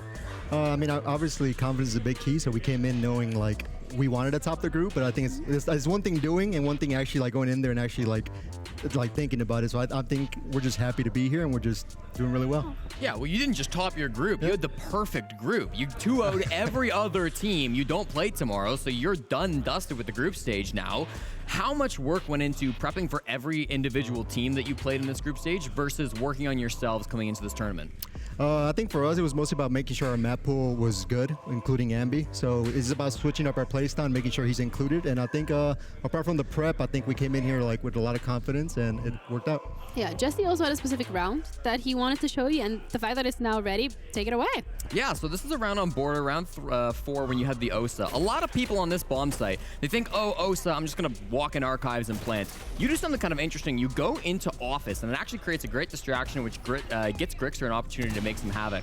Can you walk us through kind of why you decided to do this and what the goal is? Yeah, basically my team was saying, hey, Gio, we can't really take it easy. These guys have like everything open.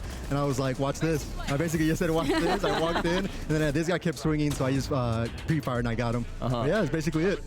Yeah, really impressive stuff. Obviously caused a huge distraction, and then Grixer jumped in to archives right when you did that. Got the opening 2K for that round. Was that like I mean, yo, that was part of the plan. Apart from like the watch this and hold my beer, it was basically as soon as I put on the shield and make noise for you, jump in with the stuns and kill him. Awesome, awesome. Well, okay. Great stuff on border. Clubhouse was even more dominant for you guys. I mean, by the end of Clubhouse, you guys were doing some kind of crazy stuff, running out of garage, Rexing it around where he's ratting inside a kitchen. You guys were typing a lot. When you're playing that style of Siege, how much of it is just because you're having fun and you want to enjoy the game versus trying to get into your opponent's head and play that mental warfare? I think the big thing for us is just tilting people. I think if we get to tilt people, they start either rushing or they start just getting stressed. So for us, it's just making sure not to break them, but just kind of like put the pressure on them so they don't feel safe. Whether they want to rush, they want to play, they want to basically bleed the round out. But it depends on how they react. But we pressure. Okay, one last question from me.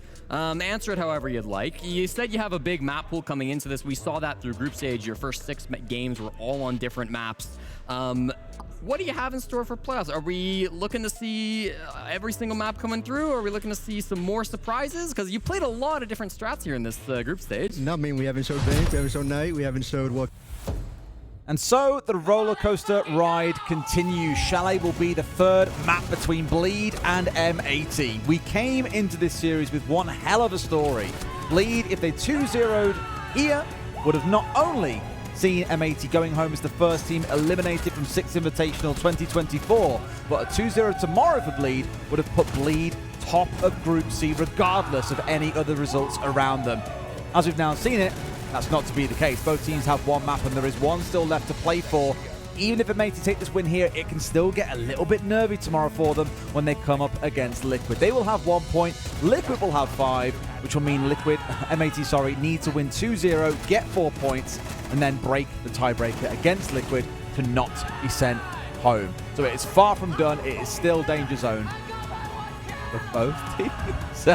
Fair enough, Mentalist. Passionate, I rate it. I'm back with Carter. Here are the stats. And I think as we want to look at the stats, by the way, 8-0 just for the top 3 players on the entry, and then that's almost entirely undone by Turd and Asfi. Asfi, again, very poor on the entry. I don't have the exact numbers, but is that like 2-10 on the entry? I think he's like 2 and 20. He's like series? 5 and 20 in the whole series so far as KD. Ridiculous. But I think to summarize this series so far, going into it, it very much was a story in that we had a lot of romanticized expectations. A lot of, oh, what ifs? This would be such a cool scenario. Oh my god, how crazy would it be if M80 went home today? And then much like how life often is, the story is not representative of reality. It has been a messy game. It has been a chaotic game. Neither team really looking like they've got everything figured out. And that will often make for an extremely and equally in some ways chaotic and messy final map as we have had previously. We have, and I guess now that the game on the A stream is finished, you may be tuning in here to come and see a little bit of Siege on the B stream.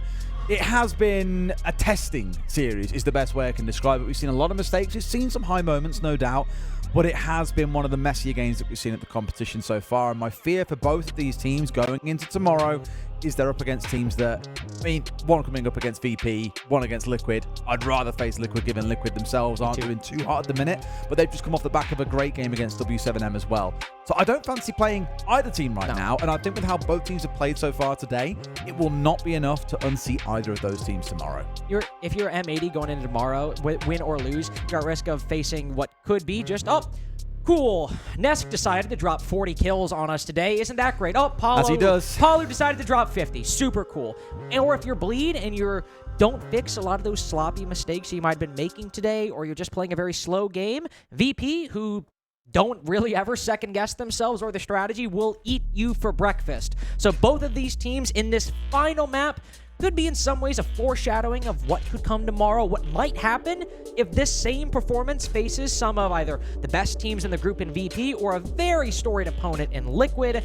But at the same time, for the teams facing each other, this is still a must-win in that, especially for M80. The success they've had in this group has been rare, this being the first map they won all the way back on Consulate. And for Bleed, we know you can perform better than this. You beat Liquid. You took a map off W7M. Losing here and being the team that gives M80 their first win, that's not what you want when the expectations are rising and rising for you.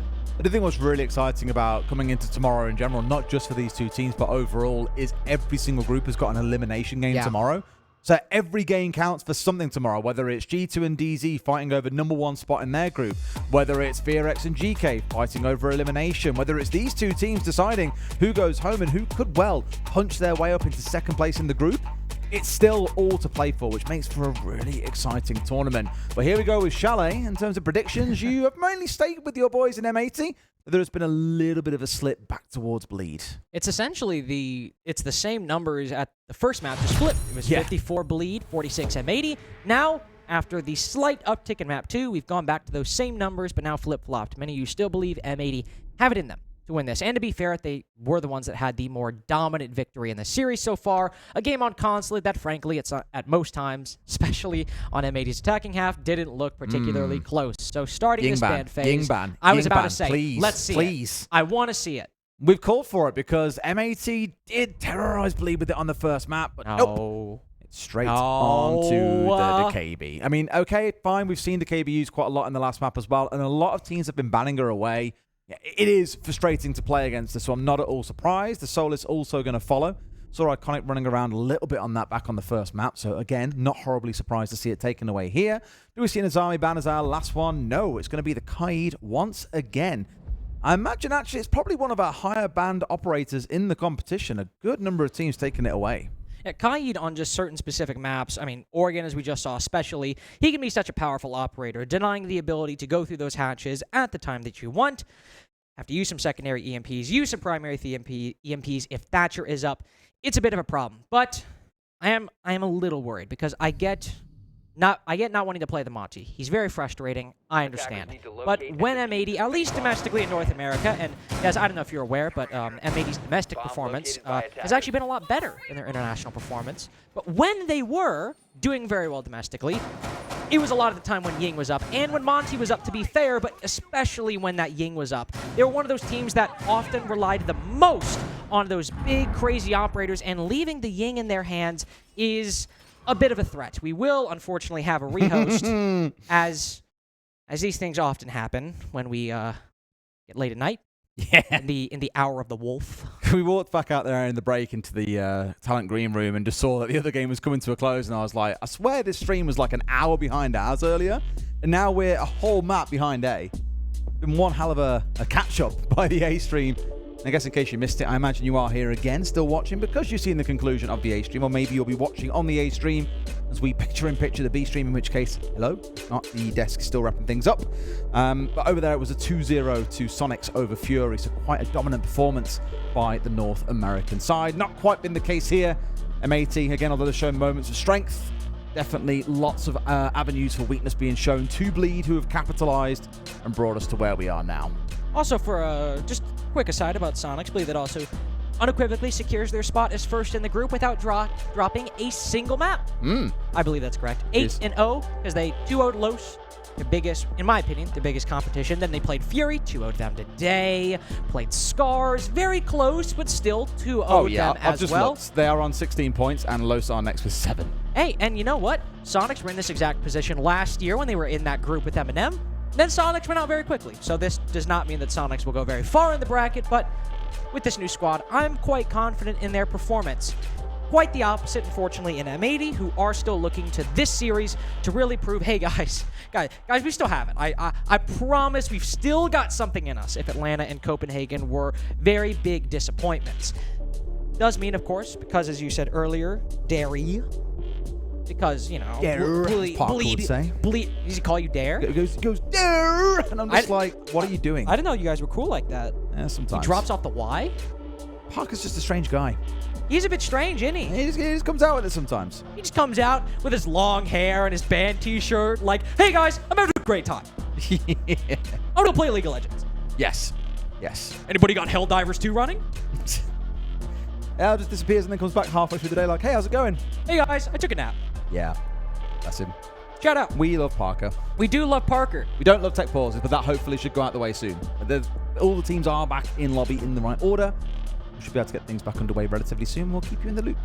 And if we want to talk a bit about the history of Chalet between these two teams, we did see Bleed beat Liquid yesterday. Was it? Hold on. I'm not looking. 7-4. Did Bleed beat Liquid 7-4 in it? They Chalet. did. Yes. It was 7-4. Let's go. I'm so good. And what was the result between M80 and W7M on this map on the 13th of February?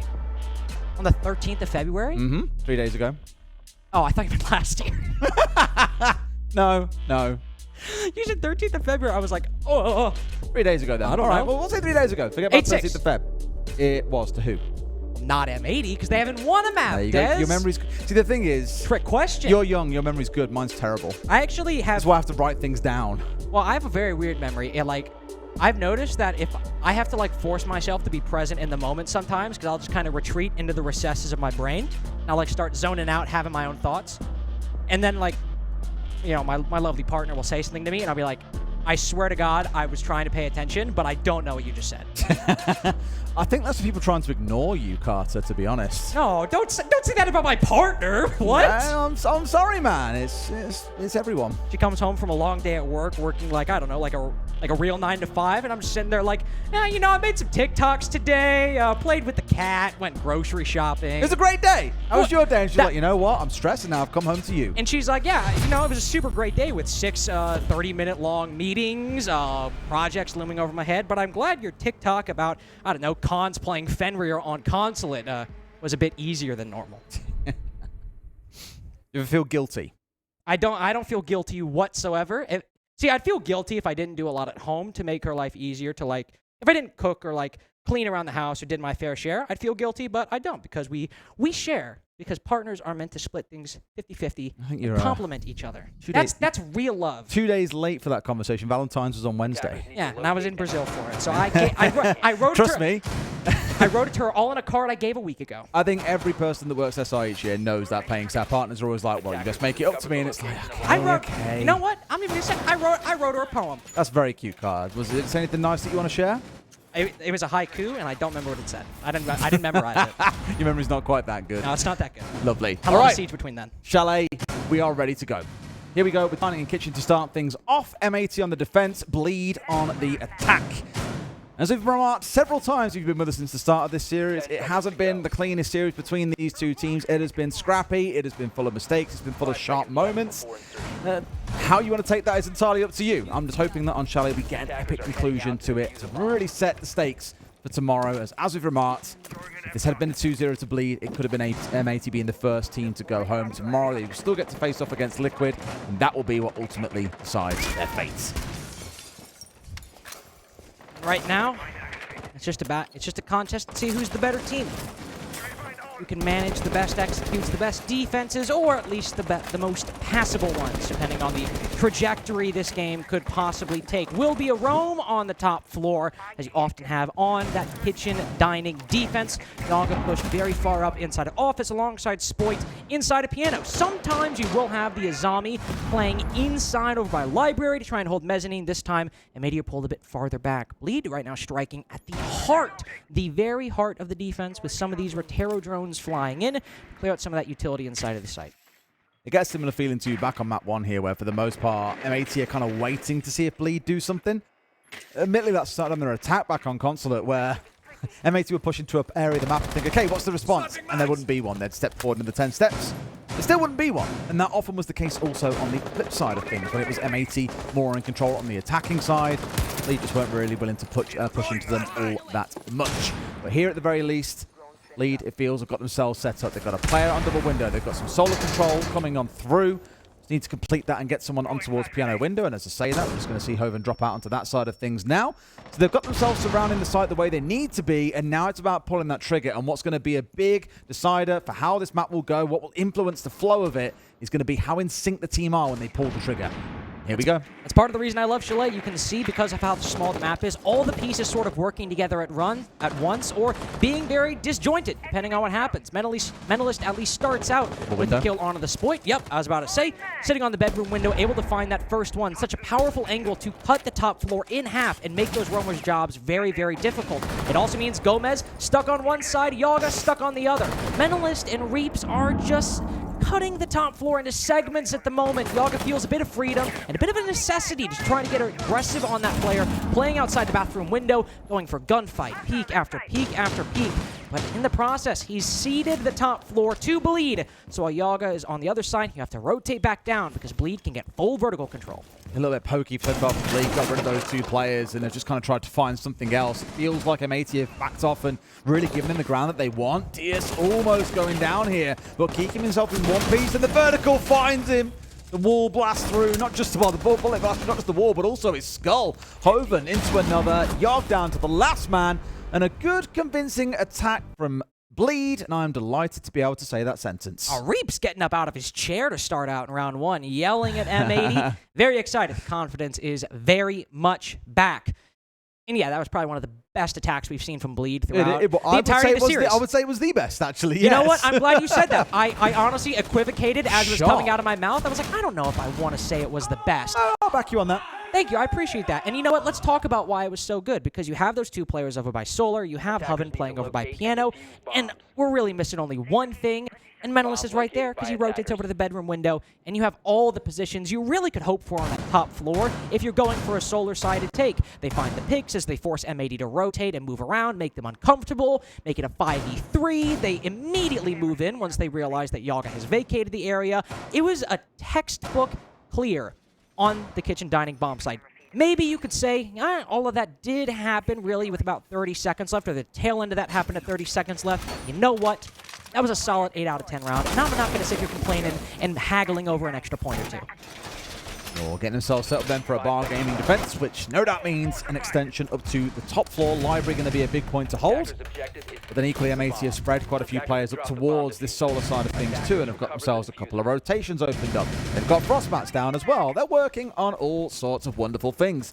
But on the other side, can't ignore the pacey executes that often come as a result of seeing the blitz. Mentalist stepping across onto that. I'm seeing the Capital on side too. Lots of things here that are going to help them get an execute in. The question is, do you go for the map clear and then execute, or just go direct to site? Given they're all gearing up here around Bar and Gaming itself, this is going to be a fast one. Oh, and they've been stopped and straight back in into the corner, but they've got to get rid of the player. Sat at the back on split, going to see their man get the flash coming through. The Aruni has no idea where she is, easily taken down, but Iconic's there for one. Gomez is good for two, a 4 versus 3 for M80. That Mentalist will still hold control of that stock position, so even though it's a 3v4, the control he's acquired is very, very important for the attack's chances. Only problem is the rest of his team is falling down around him. Turd? Where even is Turd? Is he a factor? He's in Mudroom. He swings out and takes down Gomez. Thought Mentalist was stuck doing the majority of the work inside of the site, but just one more snappy shot, and he might make this a 2v2. Iconic goes down to Mentalist with the pistol. Turd the one suffering the most damage while that engagement is happening. Is that 3 kills for Mentalist so far? I was about to say, why 2. is it? It's just sprayed through the hatch and found his man. That is unbelievable. They need to get him back on his feet because Mentalist can't do this one alone, and he's found them from above as well. That is absolutely filthy from Yog, but it's enough to get the win. Right back to the goof. Right back to the goofy. Jeez. Okay. We start out with that blitz rush, right? And they burn the Aruni gate. There's an F not there, but it doesn't really matter. You got a shield in front of you. You just keep sprinting to stop, get that opening pick. But I want to see, let's give it a second look. How did Iconic get that kill over there? Because I know Gomez gets the kill inside of, around the bar area itself. But it seems the flood from a different angle started to falter and not allow the support that Mentalist was hoping for. I don't know. It was a really chaotic round, and one that ultimately came down to gunfights that M80 just happened to win enough and get a 4v3 to halt the rush. I thought it was really bizarre that they had this charging forward, that they didn't have someone with the diffuser try and get in and get the plant down behind the half wall as well, right? Like, guns were up too fair, and they did die on the window trying to come in back the back of the blitz. They were trying to take space and bring down enemy players very, very quickly. I'm with it. But I think a third player that would have been there with the case in hand, getting that down whilst the chaos was kicking off, even then if things do go wrong, at least the diffuser is down, you can get back outside the map, and life would have become a lot easier. So just a small oversight on their side there, but truthfully, Laser Gates, Fenrir, FNAT Mines, everything just working against them, really did take the wind out of their sails on that attack. You said the thing. You said the thing. Laser Gates. I said it, but not the way that Tim does. Ah. What's your best impression of Laser Gates? Those Laser Gates! That's actually the best impression I've heard an American do. Really? Yes. What can I say? Stokes tried it, butchered it. I've had the Aussies try it, butchered it. Just can't do it. So how would you rate that out of 10? Oh, that's a hard one to give. I can't give you too high a score, see. I'll give it a good solid 7 out of 10. Honestly, shake my hand. I'll take your hand now. I'll give you 7 out of 10. I'll take that. And also give credit to that impact trick from M80, able to take down the first exothermic from Asfi. So they're trying to set up this push in with the Talon shields from Mentalist. The impact grenade is still there, but DS Lucas falls back. The snowmobile wall is opened up. He retreats back with that Kiba barrier to hold the connector position. M80 are now going to be a little concerned about this, but the execute isn't coming in just yet. We'll likely see a rotation to the backside from Bleed or inside of main lobby just to try and add a second dimension to their cake. The options could go either way. We'll have to deal with Spoit probably for either option, unfortunately. I mean, we've said that for 3 maps now. They've got to deal with Spoit. He's up on the roam. He's about to ruin your whole attack as he did on their execute. He's sitting on a vertical angle, watching you do everything. Shooting out your ex-Kairos, killing your planter. Like, what is going on? And it's a similar story here where Hogan's got to be so careful. In fact, now that he's down the main stairs, it ain't so bad, but could have been shot in the back if Spoit had suddenly burst out of the office there. He will send out all of those beasts to try to find intel, but Mentalist is the first one to fall, the man with the case and trying to put the bomb down. Bleed now have to walk in, try to recover, but there's toxic gas covering the entirety of the case. They did take down DS Lucas. Exactly. They did take down DS Lucas, and they do have time to recover and bait out the one remaining toxic canister that Iconic holds. All they have, M80, is that C4 and that smoke canister on the site. Will they see him? I mean, Ashley's got the right idea here. He's kind of going sniffing, trying to find exactly where Spoit is, and right idea. He's in the box right next to you. Reveal himself here. There we go. Now they know that Spoit is off and roaming. They know to be careful. Are they watching here? This is the crucial one because he stabbed them in the back a few times and they've managed to find their man. Hoven gets him down. At the same time, though, Gomez has got rid of Reaps. So it's this 1-for-1 back and forth. Gomez is still pressuring them on this middle floor, so all the goodwill you earn by taking down Spoit, there's still Gomez who's filling a similar role and could either waste more time or just by watching this fireplace position, start firing shots at these other attackers. Hoven is still droning him out. That's acceptable, that's understandable, but with 25 seconds left, the damage Gomez is doing by simply remaining alive cannot be overstated. Well, Turd's coming in for him as well. Turd really has got this tendency to be a little bit behind the rest of his team. I feel they really want rid of Gomez, but as you've said, with 15 seconds left, you haven't got time to chase down this roamer. The time to do that was 2 minutes ago when you first saw Spoit out, and now they will pay the price. Hoven's got it all to do. He can see absolutely nothing. Iconic collects 3 at the end of round 3. It started off with a great peek by DS Lucas to stop that execute in its tracks, likely with an impact grenade combo to destroy that Osa shield, and then the shots fired onto Mentalist himself to put that case cold on the floor and force a rotation out from Bleed.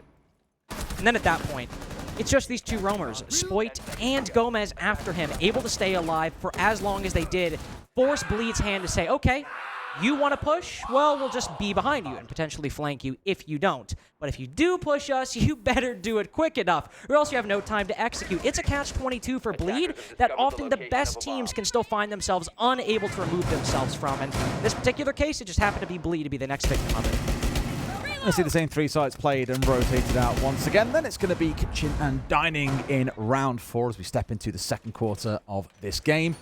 No massive changes. We've seen that doubling up once again of the Fenrir and the Azami. We did call out an earlier maps. I think actually it was back on Consulate where it was you see really good holds on the top floor coming through with the Azami, but neither team really wanted to step into it. I think it was Bleed especially that missed it out for 4 rounds or so in a row.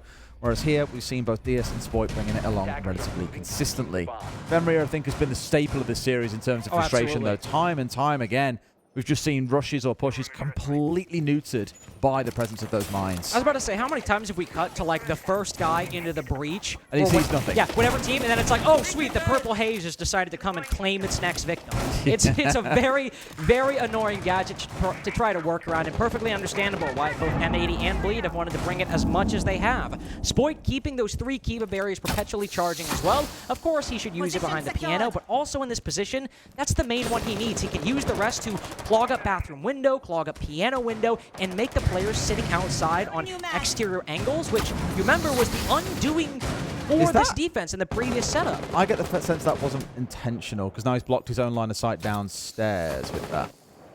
I think like it's quite to get it through the floor, I think onto the window to give like, so it's really uncomfortable to get inside, you lose your feet before you, as the attacker, can get into that window and step around and shoot, but instead it's kind of hit the bar and instead it's blocked off Spoit's line of view to that window. Don't believe that's the intent. You're really dialed in because you were like, was that intentional? And I'm like, what did he intend in the first place? I was like, Yeah, it was interesting.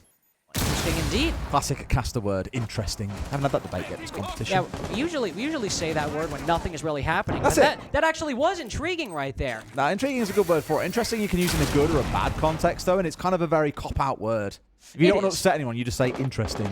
It is. And you know what?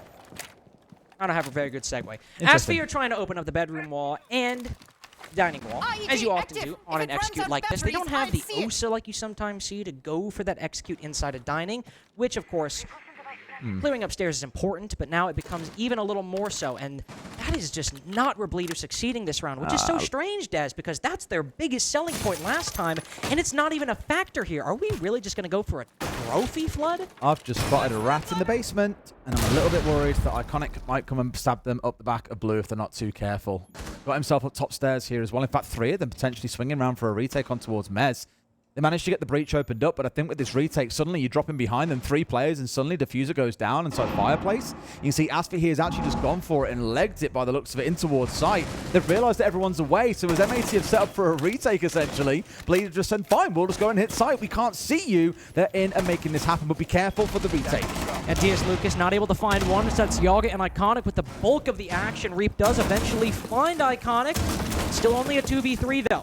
Diffuser inside of the site as well. The initial plant attempt not successful. Reaps knows he has to worry about the player holding the vertical angle, but he's around the corner when Yaga starts shooting. And Hoven, a frost mat. I appreciate that he's good spirits about it because that's the round over and done with the moment he vaulted in trophy window. A tough one for Reaps as well when you've got 2 angles to worry about contesting the vertical player and the one inside a kitchen. Maybe not quite in sync there to take the 2 versus 1 fight onto him at the same time, but it was enough to leave him very, very confused.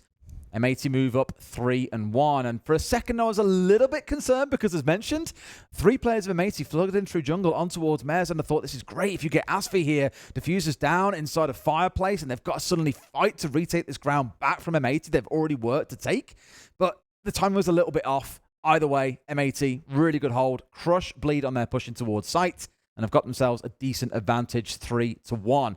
Unsurprisingly, attack timeout comes in for Bleed as well, as they've seen enough. They know that things are slipping away from them here, and they sorely need some points on the board because, again, that reminder coming in towards tomorrow. If this game ends as it does, you've got Liquid and Bleed both sat on 5 points. You'll have M80 sat on 3 points.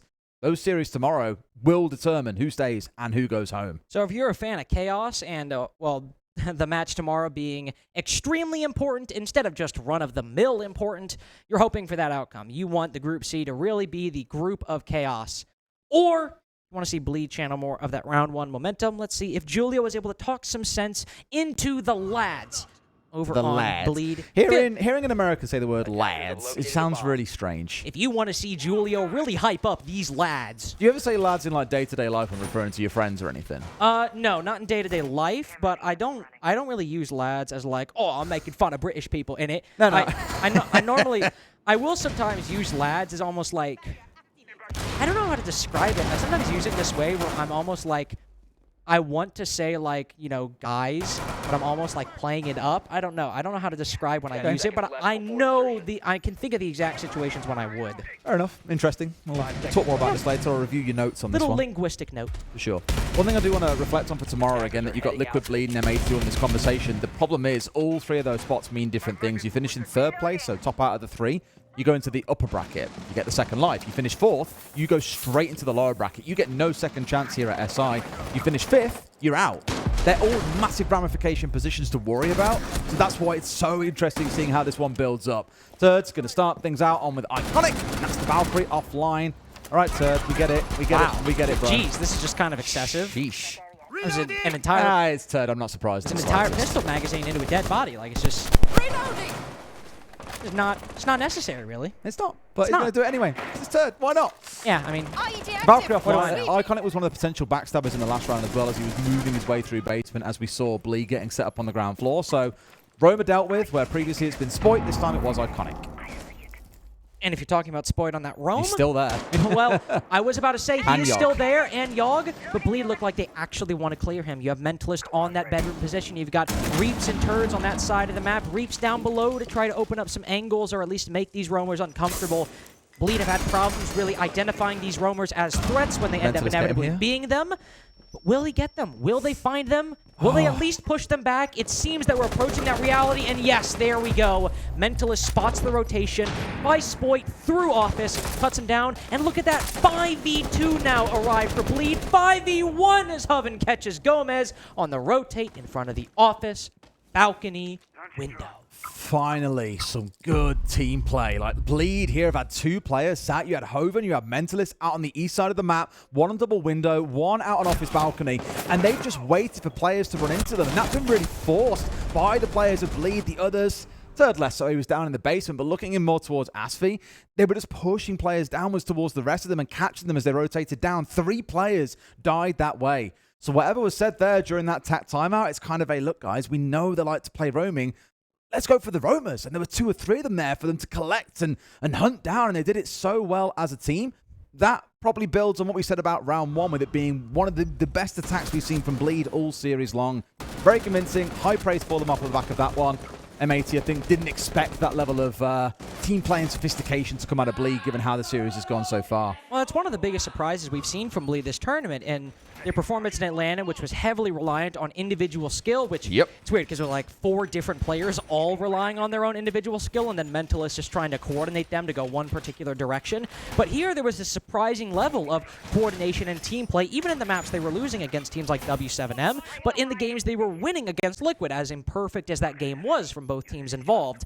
We see that coordination on Chalet that really, or in round 1 of Chalet, that really wasn't present in Atlanta. They start rolling away from it in the subsequent rounds, and then after the timeout, we see them go back to it, something that clearly has been worked on heavily, not only in the time between Atlanta and between SI, but specifically, I imagine, likely by Julio, an emphasis he's placed in his coaching of this team for the final bomb site. Played on this half, we'll be moving to the basement position, and I hope on that note of lessons learned, even though there's not much of a roam, we see a full clear from Bleed. Yeah, I do like how the changes come in from M80 as well. They've gone towards bringing on the Tubarão and the Bandit. Last time around we saw the Ossa come in as part of the push from Bleed. There's a big focus around this main breach, so understandably, the change coming in here is to try and deny that one away. Electrification onto the wall pretty much immediately as well. We didn't even see the exothermic triggered off here, so regardless of shooting it off or not, away goes the exothermic. I mean, okay, why don't you pick it back up? I mean, like, I get it, but it's a waste right there. It's a little thing. It's a little thing. We could have picked it back up, but we didn't. Whatever, I suppose. You have the Thermite, you have the hard breaching and the Ace as well. So there are other options you can go for. It makes getting that front snowmobile wall a little bit more difficult, and if you're going for a wine take, you do want to have that open at least to catch anybody rotating through the bomb site. Now, Bleed, they're not going for a full clear, but they are at least telegraphing very heavily to us. They want to push that wine side. Does mean, though, if M80 read into this, they could reallocate their resources up to the top floor and likely contest for a retake later on. It's quite interesting they went for this, by the way, focusing on the main breach without any kind of electrification, just the thermite on side. That's really all they had to give. Good luck maybe to play vertically and get rid of some gadgets from above, but outside of that, nothing. Also got Mentalist, let's not forget, with 3 Selmas in back pocket. None of those used because the wall is electrified up.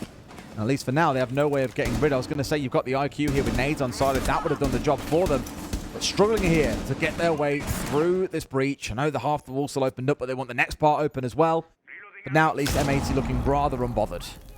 They just have the Clash to continue staring these attackers in the face. You have Gomez holding the standard pillar position at the back of the site. Bleed struggling to find a way in.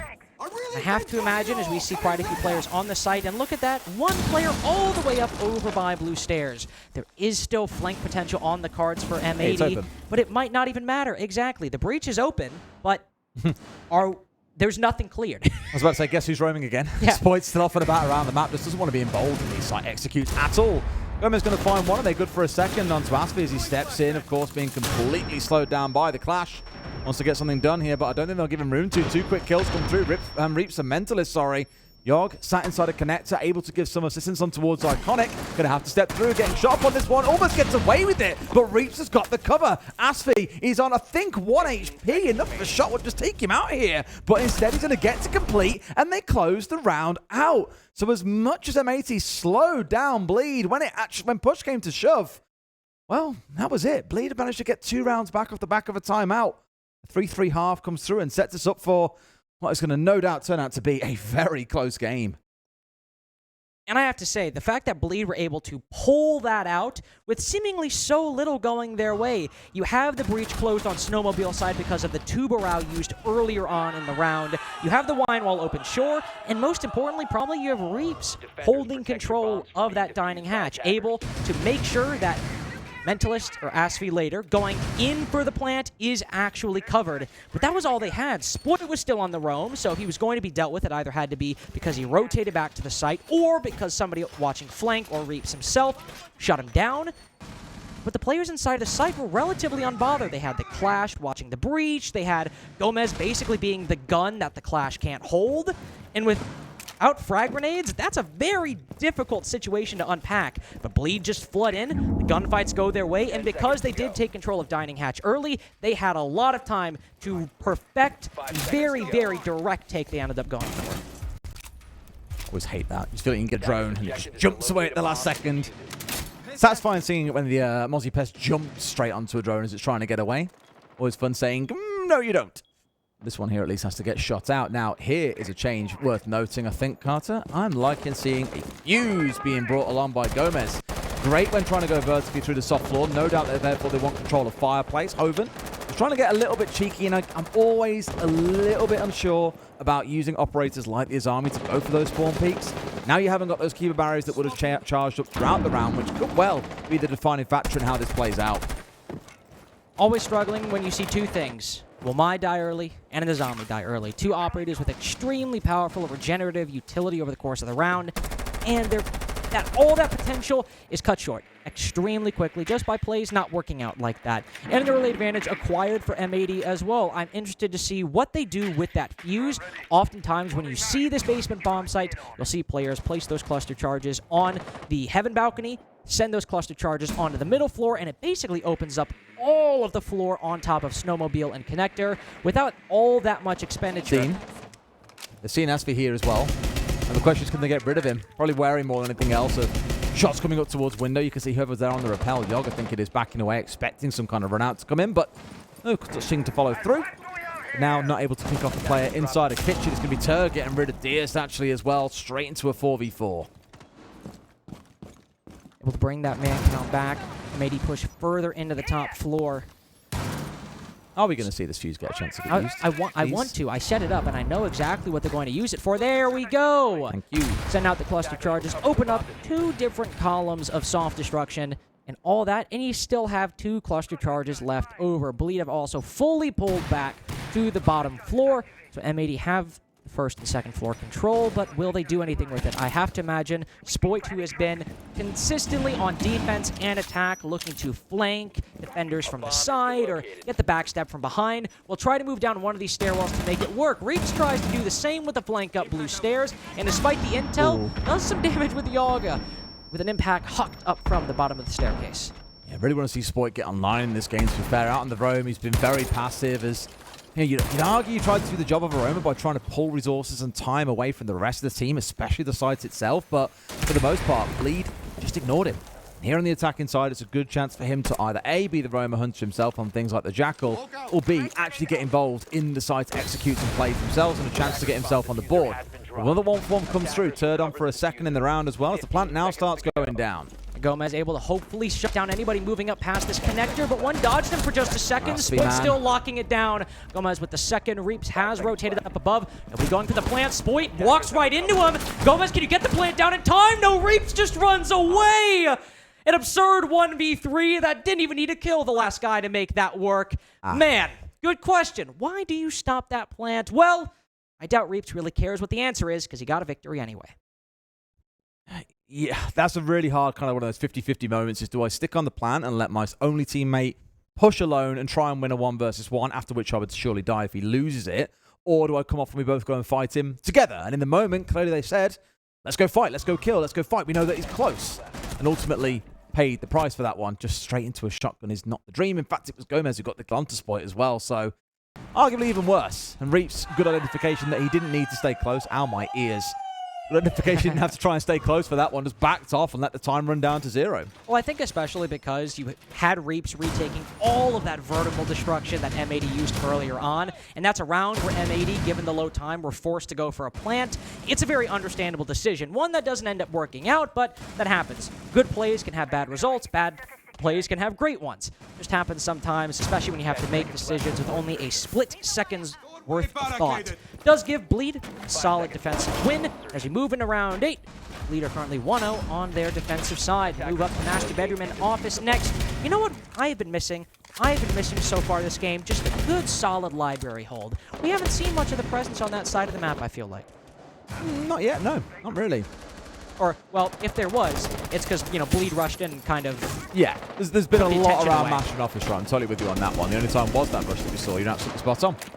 Oh, here comes Spoit again. Hopefully not running out of ammo in this round. I think when it came down to the late round, he had about 20 shots left in his mag in that previous round. I mean, I would also feel compelled to pre-fire every angle if I had Hovenhurst, Reaps 96, Asfi, and Turd on the other team. So it's an understandable predicament he'd find himself in. But yeah, I get it, but it's still painful. Has to basically go around trying to get one-taps on everyone to make sure he has enough for the very end of it.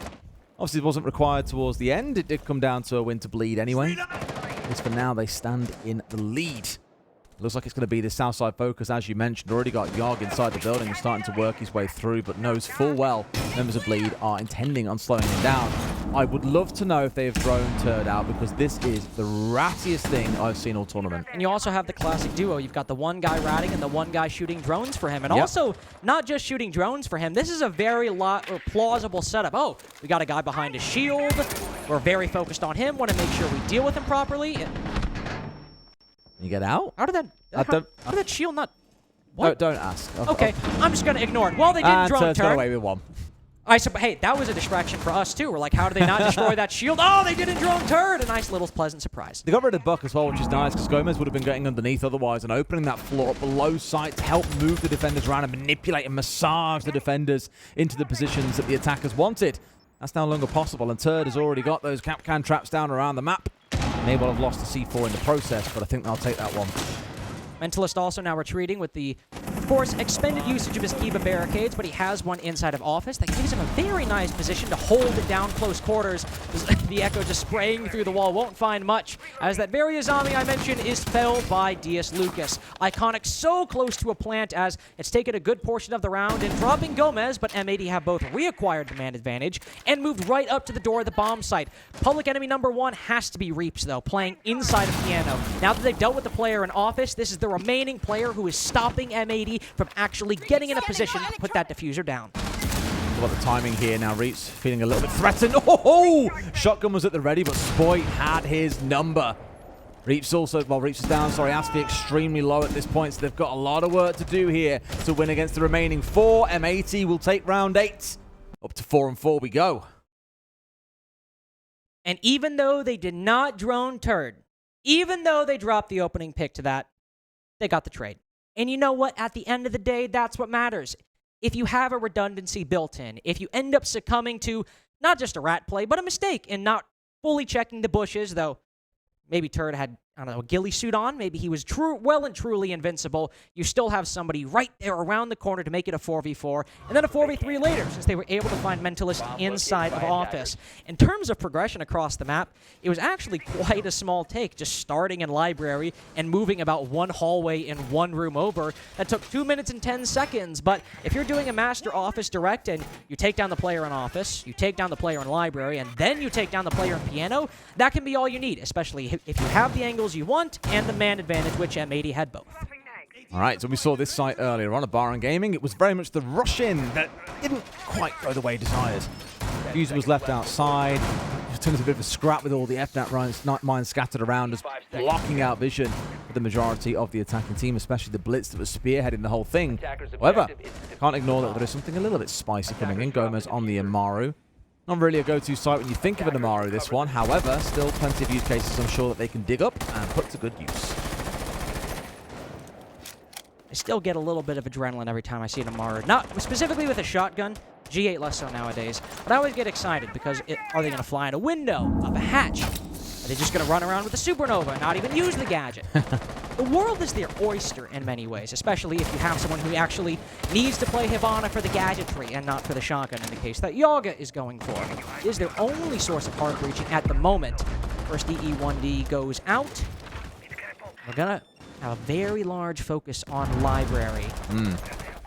Shield removed? I was about to say, shield removed. We also have, wow, actually the zombie playing a piano. That's a bit of a new position. Normally you see her playing over by library, whether on mezzanine or inside a library proper itself. And, well, what do you know? Hovenhurst is rotated pretty much immediately within the first minute. Yeah, really making a meal out of holding onto library, to be fair. You've got the mirror on side as well, just to hold down Mez looking in towards library itself. So it's almost like it's less about playing inside of there and more about being sat in behind mirror windows to hold it. You do have Asfu sat in that back corner because it will force the attack inside to burn a bunch of utility to get him out. But outside of that, everyone else really has kind of removed themselves. They've set up new angles with the Kiba barriers. You've got the mirrors set up as well. So probably the read for M80 here should be, let's take Mez, let's take Office, let's push it on that side of the map. Trying to push on to library balcony itself. Not really the play. And to be fair to them, most of their players are elsewhere. Spoit has just charged his way up library stairs and found one. And so this elsewhere gets a trade into a second. That's more like the Spoit we know and love. Spoit.koi in the chat. Love to see him. Or Spoit.road, technically. The major winning player. Hovenhurst and Mentalist now the only ones left. I thought Hoven might actually face Spoit in that duel, but he decided to be merciful and grant him a gentle reprieve on the top floor. Mentalist going for the flank through dining. That means the bomb side is technically in the control of M80 once they realize it. Hoven does take down Yaga and finds another, vaulting in through the window. We now have a winnable round for Bleed on our hands, especially since Mentalist has cut down Gomez. Spoit, the very player who opened this up in the first place with that lurk up library, has now dropped down in the middle of the site. If he keeps shooting like he has done so far, they can definitely close this one out, but he's already taken a shot. Down to about 10 HP. A single bullet will be enough to make him fall over at this point. The longer angle is there. They know that he's playing around Fireplace. But yet to collect him. 25 seconds to go. Plenty of time to find one, which is now done. He's on for a 4 in the round if you can find the last man. At this point, Hoven's just holding and waiting out towards library. Doesn't feel the need to push in because Spoit's the one who has got to make something happen. He doesn't have the diffuser. As long as Hoven avoids this, they're absolutely fine. He can just run away and wait for him to start planting before he goes for it. That's exactly what Spoit has now got to do. And move himself into a different corner, hoping not to get caught out. But Hoven, Spoit pulled off. That's a shame. A real shame because Spoit did a lot in that round, opening things up with the 2K. The problem is M80 then didn't retain the ground that they gained. They didn't sit inside of library. They conceded it, and we saw exactly what came next. A timeout coming in, I imagine, for M80. I think it's a good time once you give up the lead, as you initially had that 4v3. You had that little momentary advantage, and now all of a sudden, back to 5-4. Back to a Bleed lead. Oh, wait, that rhymed. Well done, you did a rhyme. Oh, baby's first rhyme. You're so proud. Yes, it's getting very late. It's getting very late indeed. But Spoit really opened up that round, as you said, and I think it's unfortunate when you have that situation where the player who really broke that stalemate that M80 were in, they were starting to go for that library clear. They were struggling to really make pace, but, honestly, it was still a very salvageable round, even without that lurk from Spoit up library stairs. But he still gets it. He still gets that two-piece. And then he ends up being punished for it, having to clutch a 1v2 by the end of the round. Still a good time to take a reset, as it has been a very long series so far, with pauses, with very lengthy and difficult maps to play for Oregon, especially between both these teams. I imagine Spoit definitely will take a moment just to accept the fact you can't do it all sometimes. It won't always go your way. Calm down, move into the next round, and try and make this 5-5. Yeah. What I'll remark is, across the series, we mentioned it on Oregon that we'd seen an improvement versus Concert, and I think we've seen an even bigger step up between Oregon and this map. There's still those moments like that, as I've mentioned before, every team will have a moment of misdroning. Every team will have a moment of not playing the end of a round particularly well. It's a high-pressure situation, and in those moments, you will make bad calls coming out of it. This one has been a lot closer, and it does feel like it's going the distance with how it currently stands at 5-4. Lead, as said, in the lead. I rhymed again. But this time it's down to the basement. Mirror sticking on side once more. And what I'd like to see Is M80 making sure they can get the breach open if so desired? Are there any impact EMPs? There are absolutely diddly squats. They must have another plan to get that one opened up because Bleed made that mistake. They brought the hard breach, but no way of getting through any kind of electrification. Admittedly, none of that on the other side either, so not the biggest of concerns, but it could have caught them off guard if not figured out. And no Zotos or electrification of Yeah, that it's been matter interesting, for Bleed. really. None It's more that whatsoever. they don't care about it being open, probably because of the mirror they've got. Yeah. And so that'll work for them. By the way, I'm pretty sure Aspie now is on for, what, 5 and 27 this series? Oh, Jesus. I didn't even realize he had a donut right now. Yeah, he's 5 and 27. It's not going great. Listen, I try not to be mean-spirited sometimes, but Aspie, I want you to know, this is comedy. It's going to be a very funny rating by the end if you unfortunately don't start picking up those kills. We do have that mirror window, which is baiting DS Lucas in for the plant, saying, come on, just go in. Move on in. Oh, holy shit. I caught it actually inside the side. What the hell? Mentally just cuts them both down. We just cut to M80, and I'm like, oh, I didn't know we were flooding the bomb site today within the first minute. But it suddenly starts all going awry. Spoit starts picking up the pieces. He cuts down Mentalist, the very player who put us in this very awkward yet funny position in the first place. But DS Lucas has dropped the case inside of Snowmobile, and while Gomez and Spoit have the site, Bleed have the strategy for the retake. Reaps over by West Main and the rest over by Fireplace. Very difficult spot to work your way out of, as if you start planting Gomez, you have to rely on Spoit to cover. God. I mean, I want Spoit covering me for anyone on this team at the moment, given how he's played out the last few rounds. The second half has been great for him, but even he can't survive a 2v1. Great bit of team play coming out from Bleed. Diffuser is down. There's 3 players left, and I still don't feel like I can be too hopeful for either side right now. Gomez in a spot to see the players coming out. They're taking the challenge, and they've got it down. Tell you what, they've played out that round end perfectly. Bleed deserving to be at map and series points. I say that round is winnable. And I'm thinking Gomez outside the breach, if they funnel in 1v1, he could win this. He could win. And then Hoven pulls out that Kiba. Turd just got in chat being like, put them flights. Getting spicy. But I see... Every round he's talking smack. I love it. If we are fully back to, like, just trolling Bleed that we saw in Atlanta. Just constantly prodding, needling, annoying the opposition that we saw. But once I saw Hoven throw out that Kiba, I'm getting flashbacks to that Hashon play in Atlanta where I'm like, oh, this is just... Yeah, this is the defuse done and dusted, because you can shield yourself with that Kiba barricade, have the other players just watch the angle in between the Kiba and the open space, and Bleed are able to win the retake. I have to give it to M80. Good job. They try to fake the execute by smoking the Mira, baiting the attention of Bleed over to the front side. It just so happens that Mentalist, who has seen a thing or two, because he's been in a thing or two, wasn't falling for it. I don't know if there was kind of tip-off or if they heard noise of the players all walking in or whatever it might have been, but they were ready and waiting, and M80 just didn't have that knowledge of where players were inside of the site itself and paid the price.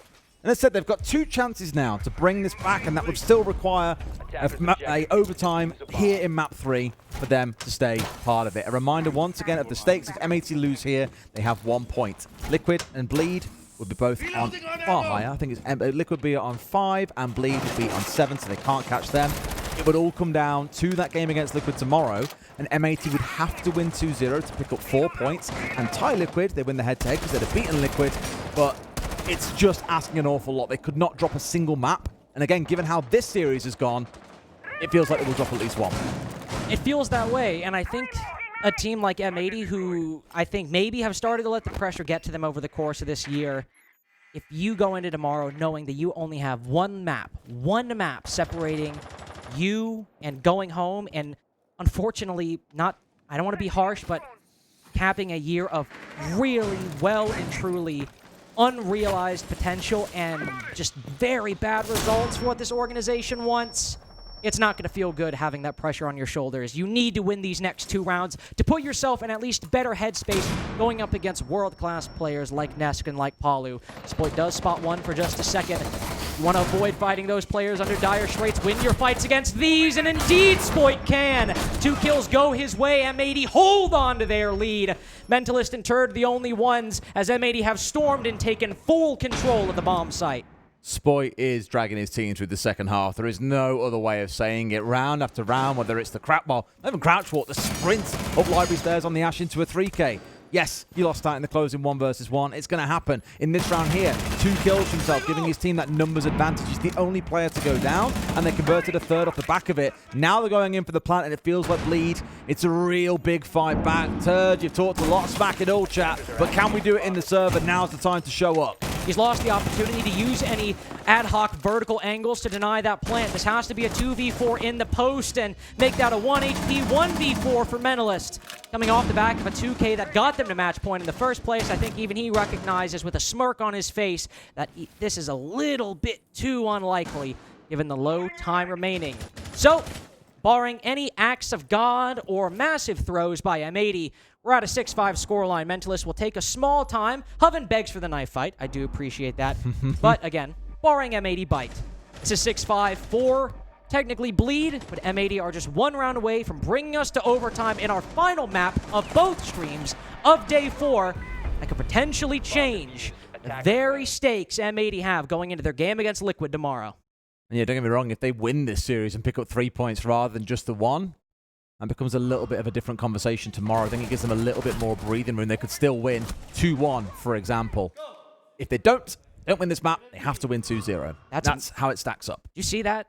That is a man who's dialed in. Spoit, you know that gif of the guy who's like sitting back in the chair and then leans up?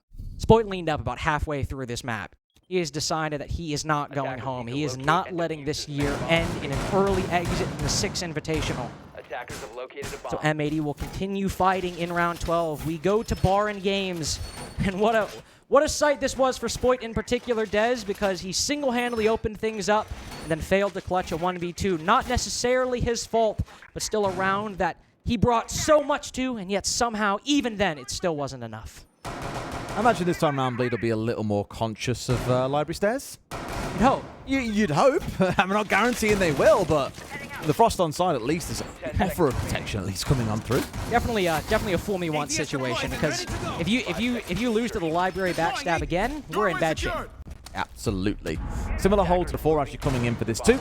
Well, we've got the mirror on Mez looking in towards library. Last time around we had one player on Bleed sat in the bottom left corner. It was Asfi on the mirror himself with a C4 in hand. And Hoven's doing his best turd cosplay here, ratting underneath the window, praying that someone gives him a chance to pick up a freebie. The painful thing is when you're the one at match point, when you're the one with the opportunity to actually try some risky things, pay off massively. Is he coming back again? Surely not. Wow. I mean, I've already made my comments about Azami being the one to do this, but Hoven's, he's locked in. The confidence is back, we can say that. Bleed are feeling much, much more like their old play style. Hoven goes for the peek, and man! Like, you know where he's going to be, bro. You've just seen the bullets. Definitely a misplay right there, just exposing himself right in the middle of the window. Un-ADS'd, Asfi also being incinerated in the corner of Library. Turd taking quite a lot of damage. M80 5v3 within the first minute. The two most aggressively positioned players on Bleed. Easy fodder for the guns and utility of M80. This is ridiculous. They pulled it all the way back and essentially guaranteed that we go through to overtime. Resilience has been great despite the smack talk, despite seeing Bleed pull ahead. They're 2 kills away from sending us through to overtime. The irony of all this, it won't even go on Jack's bingo card because my name is not Tim, and yet we're still going to overtime on map 3 in all likelihood. We can start calling you Ace if you want as a new nickname. That'd feel very disorienting. We'll think about Far it. easier for me. True. We'll workshop it later. Mentalist and Turd, the only ones left. One on the top floor, one on the middle. We have a little bit of a backstab. Gomez creeping up the fireplace stairs, but M80 also taking a pause. They know they had, when they got that 5v2, almost 2 minutes. They can take the time to drone, take the time to acquire this control, and isolate these remaining players. There's no reason why M80 should lose this. So much command over the map, so much time remaining as well. I've said this all tournament long, but with the way the meta currently stands, attackers like to go fast, they like to go early. And with them picking off 3 defenders, it leaves you with 2 minutes to reassess and essentially replay the round with the new table stakes that have been issued by the players that fell early in the round, all the gadgetry that would have been lost or used along with it. You almost get 2 bites of the cherry is the way to think about it. So yes, it's slow, but that's what you want to see from M80, taking their time here and doing things right. You also need to see a kill in some position. Maybe Mudroom right there. A Mentalist is looking the front side to stop the intel. Gomez walks in. He's not checking his corner. Iconic now going in for the plant. Mentalist tagged up. Turd going for the flank. He might find Iconic. No, the bomb goes down successfully. Spoit, man. And there's a Spoit double to clean up. Round 12. We've got overtime on the board. And these next 3 rounds could very well decide how likely are M80's chances at staying at SI or going home. Bit of a blessing from M80. I think that they stay on the attack here going into this overtime set of rounds, 3 of them to play out. They'll start on the attack, and we'll switch over to the defense, then go back to the attack if round 15 is required. And the reason why I say I think it's good for them to stay like this is they have been on a roll. Spoit especially. 2K, I think, every single attacking round except one, and in that last round, even netted his team a 4K. Really is the driving force of this M80 side, the player that we hoped he would be when he first moved over to North America. And in a moment to realize that, to achieve the heights you know you're capable of, 14-8 for Spoit right now. This is the exact moment. It doesn't have to happen. It needs. Everything needs to go right now, or at least go right a little bit more often than bleed.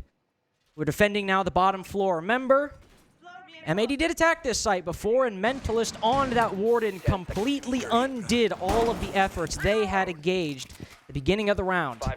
Tried to rush in with that Ying, tried to flood through the backside as DS Lucas held the snowmobile breach. But there's not a Ying to be found. They are going to their previous strategy, using that fuse, opening up the soft destruction on the top floor. But if you also recall, that was a 1v3 from Reaps that he won. Still around that very likely could have gone M80's way, but won because of a very solid choice made by Reaps. Ended up going the opposite. Fuse on side once again. Saw it used to great effect playing on the mezzanine earlier to open up essentially all of the soft flooring inside the lobby and just give full access to what's going on downstairs, restricting the movements of the defenders and ideally forcing them up towards Wine. Just create a little bit of a no man's land, though, especially when there's things like a mirror on side. Here, of course, we haven't seen it picked up in this round. Lead changing tack and stepping away from it. Instead, looking more towards things like the Valkyrie. Cap can being brought out once again. Third, almost losing his life there to that jungle window. Just only a little bit of HP, though. Just only a little bit. Maybe almost half, but you still have a couple chances to stay alive and a little bit of leeway to take some further engagements. SV also losing some health on this middle floor. We know the importance of this dining hatch. If M80 are going to clear the entire map and want to get vertical control, whether they want control of the hatch, they have to go through you. If they want to use those holes in main lobby, they have to clear you out again. Either way, M80 cut this attack. They have to deal with these players on the middle floor, and what do you know? Down they go at a minute 30. Does it mean they can't really take it, mind you? And I thought for a second we were going to see both players just immediately push up West Main. That's just the one disappearing into Big Car Garage, it seems. Well, actually, there's quite a bit of a flood here on the top floor from M80. Uses in, getting things opened up, which should make, again, life that little bit easier. It will force defenders away from bleeding around Connector, from playing inside the sites itself, and maybe much deeper into Wine. With them then pincer towards the north side, you might see that top side push come through. Here goes the soft destruction and the explosives. Volleyed over to the top of the site of Garage. Couple players, 5 different players, all downstairs. You'd think Hoven maybe might try for a retake, maybe might try for more pressure, but we'll have to wait for M80 to make the move to start making the push into the bomb site to either win some of these gunfights or find an opportunity for a retake, as it's solid for M80 right now. But how will they make the choice for where to go? DS Lucas rotating over to the snowmobile breach. He saw somebody sitting there with an impact grenade, and yes, indeed, again. He goes again, but there is no impact. They can't land it again. Gomez instead gone for the drop by himself. He's easy fodder for a C4. There's And no Spoit. one there. Spoit downed as well. Where's the support? Where's the coordination? It's all collapsing for M80 in round 13. Not even sure what he got caught by up here as well. Will at least be able to get revived. I think maybe shot through the floor. Low HP, a single bullet to his name in terms of HP, but Reach is going to find his man. A drop comes through. It's Trade City. Back and forth between the two teams, but Bleed are the ones out on top. A 3v1, and Bleed are up to map and series points. Incremental steps for both these teams and improvements. By map 3, though, Bleed are just barely ahead in another close series from the Southeast Asian squad. But they brought M80 to match point, and now the Bomb Squad has got to win 2 rounds in a row to win this 8-7. And again, they're not out. This doesn't mean it's gone. But if they lose anything less than a 2-0 over one of the most storied teams in Rainbow Six history, will find themselves the last place team in Group C going on the late night train back to North America. I think it's nice that at least it's been forced into tomorrow for that elimination conversation. It would have been the real kind of like a mark of disappointment of a year that's been not great for M80 to be sent home as the first team to leave. Especially when there are other teams at the competition that many people look at and say, yeah, they're definitely going home. Would have been disappointing, but at least to say they get to fight to survive tomorrow. Every single group has got something to play for. So still plenty to tune into, of course. Don't forget, there is still more Siege to come tomorrow. This will not be the end of it. I know it's a Friday, and you kind of naturally assume the groups run Monday to Friday. Nope. Run Tuesday to Saturday. Make a break on Sunday, and then playoffs begin on Monday. You know what they say for Saturdays? What do they say for Saturdays? They're not for the boys. They're for Siege. Is that what they say? Siege Saturdays. That's what the streets are saying. Oh, okay. That's... Carter, you are the least street person I know. Or we're both casting Rainbow Six, so I mean, I don't think either of us can. No, I definitely don't fall into that category either. Well, I'm glad we're But both. at least I don't ever say that's what the streets are saying to me. I'm glad we're both at least a little self-aware then. Love it. You have the Bar Games defense, Des. We do have that defense. Well observed.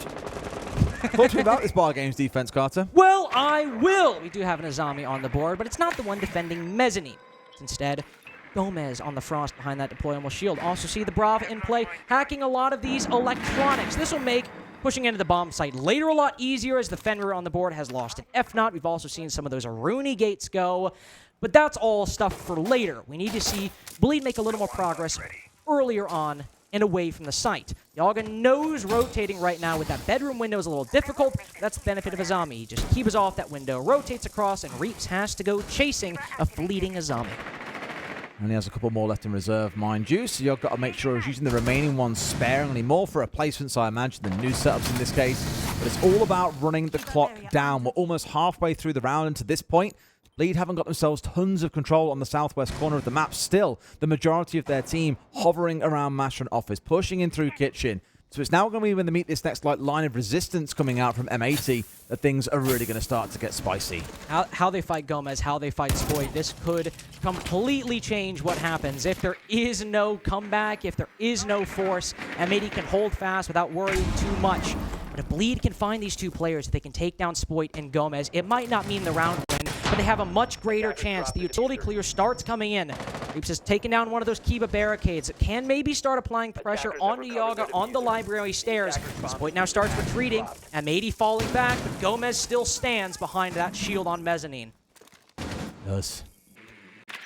When these rounds come down to this point when all 10 players in the server are still on their feet and we're coming down to the last 30, 40 seconds or so, you just know you're in for one hell of an explosive end, because at this point, Bleed are going to start being forced to make what I call unforced errors. It's not like they can really help it, but they've got to go without drone. They've got to start looking for gunfights. And Gomez has been taken out behind a shield, turned into a second. Our M80 crumbling before our very eyes when it matters most. Round 15 could have been a massive difference maker if we were to get there. They've still got 3. They've lost Spoit, who's had one hell of a second half. Shally, but on the defense, he's just been invisible. He is, and as they go for the drop, Bleed have that advantage. They've got what they need. Can M80 hold on? Aspie spots the stock player, but decides to take the nobler task of putting the diffuser down. One kill goes M80's way, but it is not nearly enough. 14 rounds on Chalet, 2-1 over M80. The faded North American super team faces yet another stumble in an otherwise lackluster year, as against Liquid tomorrow, anything less than a 2-0 will find them early exits to the Six Invitational 2024. Balmy. I mean, fair play to Bleed as well. What a final map they played out there. I mentioned that at the start of the series, things looked poor on Consulate. Despite it being a map they came into, we were really excited to see how they could deliver. Very static at times. But as the series has gone on, you've seen the team play build. You've seen the confidence grow, and they have warmed through the series. Definitely a trial by fire for both teams, and ultimately, Bleed prevailed. Yes, indeed. You just have to feel for M80. This team had such high hopes going into the year, and this is, again, just another low point. Against Liquid tomorrow, it has to be perfection. It has to be nothing less than a 2-0. And Bleed, of course, this is another success for them. A team that showed a lot of promise in Southeast Asia Stage 1, but found themselves snubbed going into Copenhagen, then really rising in Atlanta alongside GK. Two of the biggest underdogs we saw that entire tournament in here. 2 wins over M80 and Liquid to basically, I don't have the exact numbers in front of me, but it seems all but secure their spot in the next stage of Invite. There's some of the replays coming out from this game as well. Enjoying themselves, clearly. Up to a point, anyway. The said Consulate came out looking pretty strong. It was where, on Oregon, we saw Bleed start to really get something back in the game. We saw them moving their fancy seat. We saw them being willing to challenge M80 around the map a little bit further. And ultimately, still ignoring Roamers for the most part. Got punished a couple of times by Spoit, but did just quite enough to send us all the way through into map 3. This play in particular still is going to give me trauma. I mean, it still is going to. There were a few of those, though. There were a lot of unforced errors from M80 that Bleed were in great positions to exploit. That Hoven 4K on Oregon, that Mentalist 4K on Oregon, the Reaps 1v3, that, again, wasn't really an unforced error from M80 that you can really hold against them. But again, a split-second decision that, right or wrong, didn't end up panning out. 3-1 at one point were M80, but Bleed slowly started fighting back, slowly started rebuilding that momentum, and despite a monstrous performance from Spoit, 15 kills, I think, by the end on Jalay, it was rounds like this that ended up making the difference, that ended up separating M80 from maybe a 7-5 victory to instead an 8-6 win for Bleed. They face Virtus Pro tomorrow, a very, very tall task, but with confidence behind them, who knows? Maybe they can make magic happen just like today. Can still jump ahead of Virtus Pro, I believe, as well. Like, this group has been so tight all up and down that it means anyone is still able to really jump into first spot. I think, as it stands, W7M have the ability to retain first place because with how the head-to-head stacks up, Bleed now can't jump over them. In fact, we'll see it right here now. Even if they take all 4 points tomorrow, Bleed, because they lost a head-to-head against W7M, they wouldn't be able to overtake them. But at the very least, they get second place, arguably a better seed going into quarters. But with how some of these groups have played out, it's just not known. And just to re-highlight again what we said all series long, look at the bottom in 4th and 5th place now. Liquid on 5 points, M80 on 1. You get 4 points for taking a 2-0. You get 3 if you take 2 and 1. Nothing except perfection is acceptable for the North American side tomorrow. Otherwise, they will be going home. We know it's the group of death, but that is crazy to think. I was about to say, just look at this group and how unforgiving it is. EUL's Stage 1, Stage 2 champions, 2-time major champs, W7M, one of the best prospects out of Southeast Asia, and of course, Team Liquid, who don't need me to tell you why that's a hard team to beat in your group. M80 have had very stiff competition, but again, with the expectations hoisted upon them by us, but also by themselves. 5th place, a 2-0 necessary over Liquid tomorrow. It feels like a tall order. It feels so tall, and maybe it's partially because I'm tired, but I think also because I don't envy the position M80 are in. I'm very worried to cast that game tomorrow. There could be a lot of hearts broken for a lot of players I've been casting for years now. It's going to be a tough one. And no doubt there'll always then be questions around, well, what comes next from M80? You know, we've had a year of failure. What does success start to look like? Is it sticking and persevering? Is it looking at further changes? As we know, Yoga's come back in from OXG for them as a stand-in. That here hasn't worked out too well, probably because of the system they play. This isn't the way that it's played for the last majority part of the year. That's the way things boil down sometimes. But tomorrow, if nothing else, as we've said, is going to be so interesting because every group still has something to play for.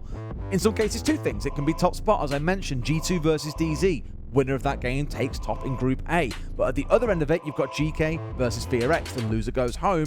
And that's just one group. Everything is still there to play for. It's going to be a great day. I'm looking forward to seeing how they go. Me too, and it really is hard to believe because sometimes you have those days. I mean, you've been casting these big tournaments for years now. Sometimes you have those days where you're like, oh, cool, there's one meaningful match amongst 8 and the rest is just difference between 1st and 2nd, or sometimes no difference at all. But to have a true blessing like this where we have elimination matches for Scars, for Bliss, for D+, for new names and old heads alike, it's a very, very exciting day tomorrow that even though there are some games that maybe aren't interested in, I bet you every hour of the day there's going to be Siege of the utmost importance happening.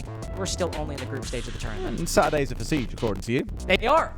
Get the boys. Get up, crack some brewskis, turn on the TV, turn on 6 Invite. On Twitch isn't really available on TV. Throw it on the YouTube screen if you want. Smart TVs are a thing. I don't know, man. I'm a newly graduated college student. Like, I'm struggling out here. Well, here are the stats from that last map, in case you're wondering exactly how it all boils down. Despite Spoit's best efforts in the second half, it was not enough to get things over the line for them. Asfi, I'm sorry to do this to you, brother, but I'm pretty sure he's 8-29 across that entire series. That is not the kind of numbers you want to be putting up on quite a pivotal game like this. But do you know why I don't care? Why? Because we got another mentalist masterclass. That is why I simply do not care. The man who stood tall for Bleed against W7M is here again. 4-1 on the opening picks. Now, sometimes that was from rushes from M80, but frankly, I don't care. Because the man who has been part of this scene for so long, such an iconic fixture, is leading these youngins to glory, and he can also still frag with some of the youngest, like Turd and Reach 96. It's like we said, we came into this as well. We had two players that were really at the very top of things, but across the series, you've seen different players step up and make themselves heard. Here's some final stats for you to take a look at. Again, for Asfi, 8-29 is not the kind of result you want to see. 2-9 on the entry. Yeah, I mean, it's kind of bad that he's been the main involved player in entries as well, but he was off and out on the roam and looking to keep himself busy. So understood when you're coming up against players like Spoit, who had a pretty good time, like Yogg, who went 5-2 as well. It was a back and forth battle, but good numbers to add to the board for a lot of the boys here. And I think one thing that, again, I feel so bad adding to this for the M80 squad, but something that makes it so hard is, look at the stats. Pretty much every player is positive except Diaz. Everyone except Diaz was positive. You had multiple players positive on the entry, specifically Spoit and Yaga. You had great costs all across the board. There's no way Diaz's cost was 100% I was about to in the say, whole that series. seems a little excessive, but even then, I have to imagine he had at least the average cost of 67%. If the math checks out that way, that also helps my point that this was a brutal loss for M80. One that they couldn't just say, well, guys, we got smoked. Better luck tomorrow. They left it all on the field, and the returns were not high. They were not. So, despite the numbers, ultimately what counts is the score at the top of your screen, that 2-1 to Bleed. They're the ones who take the lion's share of the points, and thankfully for them, remove themselves from the elimination discussion tomorrow. So we will still see Bleed going into the next stage. Yes, we will. Admittedly, they could still be in the lower bracket. That remains to be seen, so there's still something to fight for. Find that tomorrow. Mathematical permutations, I don't care. Want to know why? Because we have the Intel play of the game coming right up. I genuinely don't know what it could be. Like, there were 8 billion 4Ks. I just want to see what it is, to be Well, honest. you'll find out when we close up the show, which I'm sure we'll do in just a moment as well. Sorry. We'll do that first, and then they can do the intel afterwards. I'm sorry. You're so I was keen. excited. Look, the youth there of were today 8 have no billion patience. 4Ks. Well, I'll tell of you course what. I want to see it. We'll go and get ourselves a nice hot cup of cocoa. We'll cool down after what was a very roller coaster series, and we'll see you guys tomorrow. We'll end things off, though, with the Intel play of the game. See you tomorrow for some more Siege.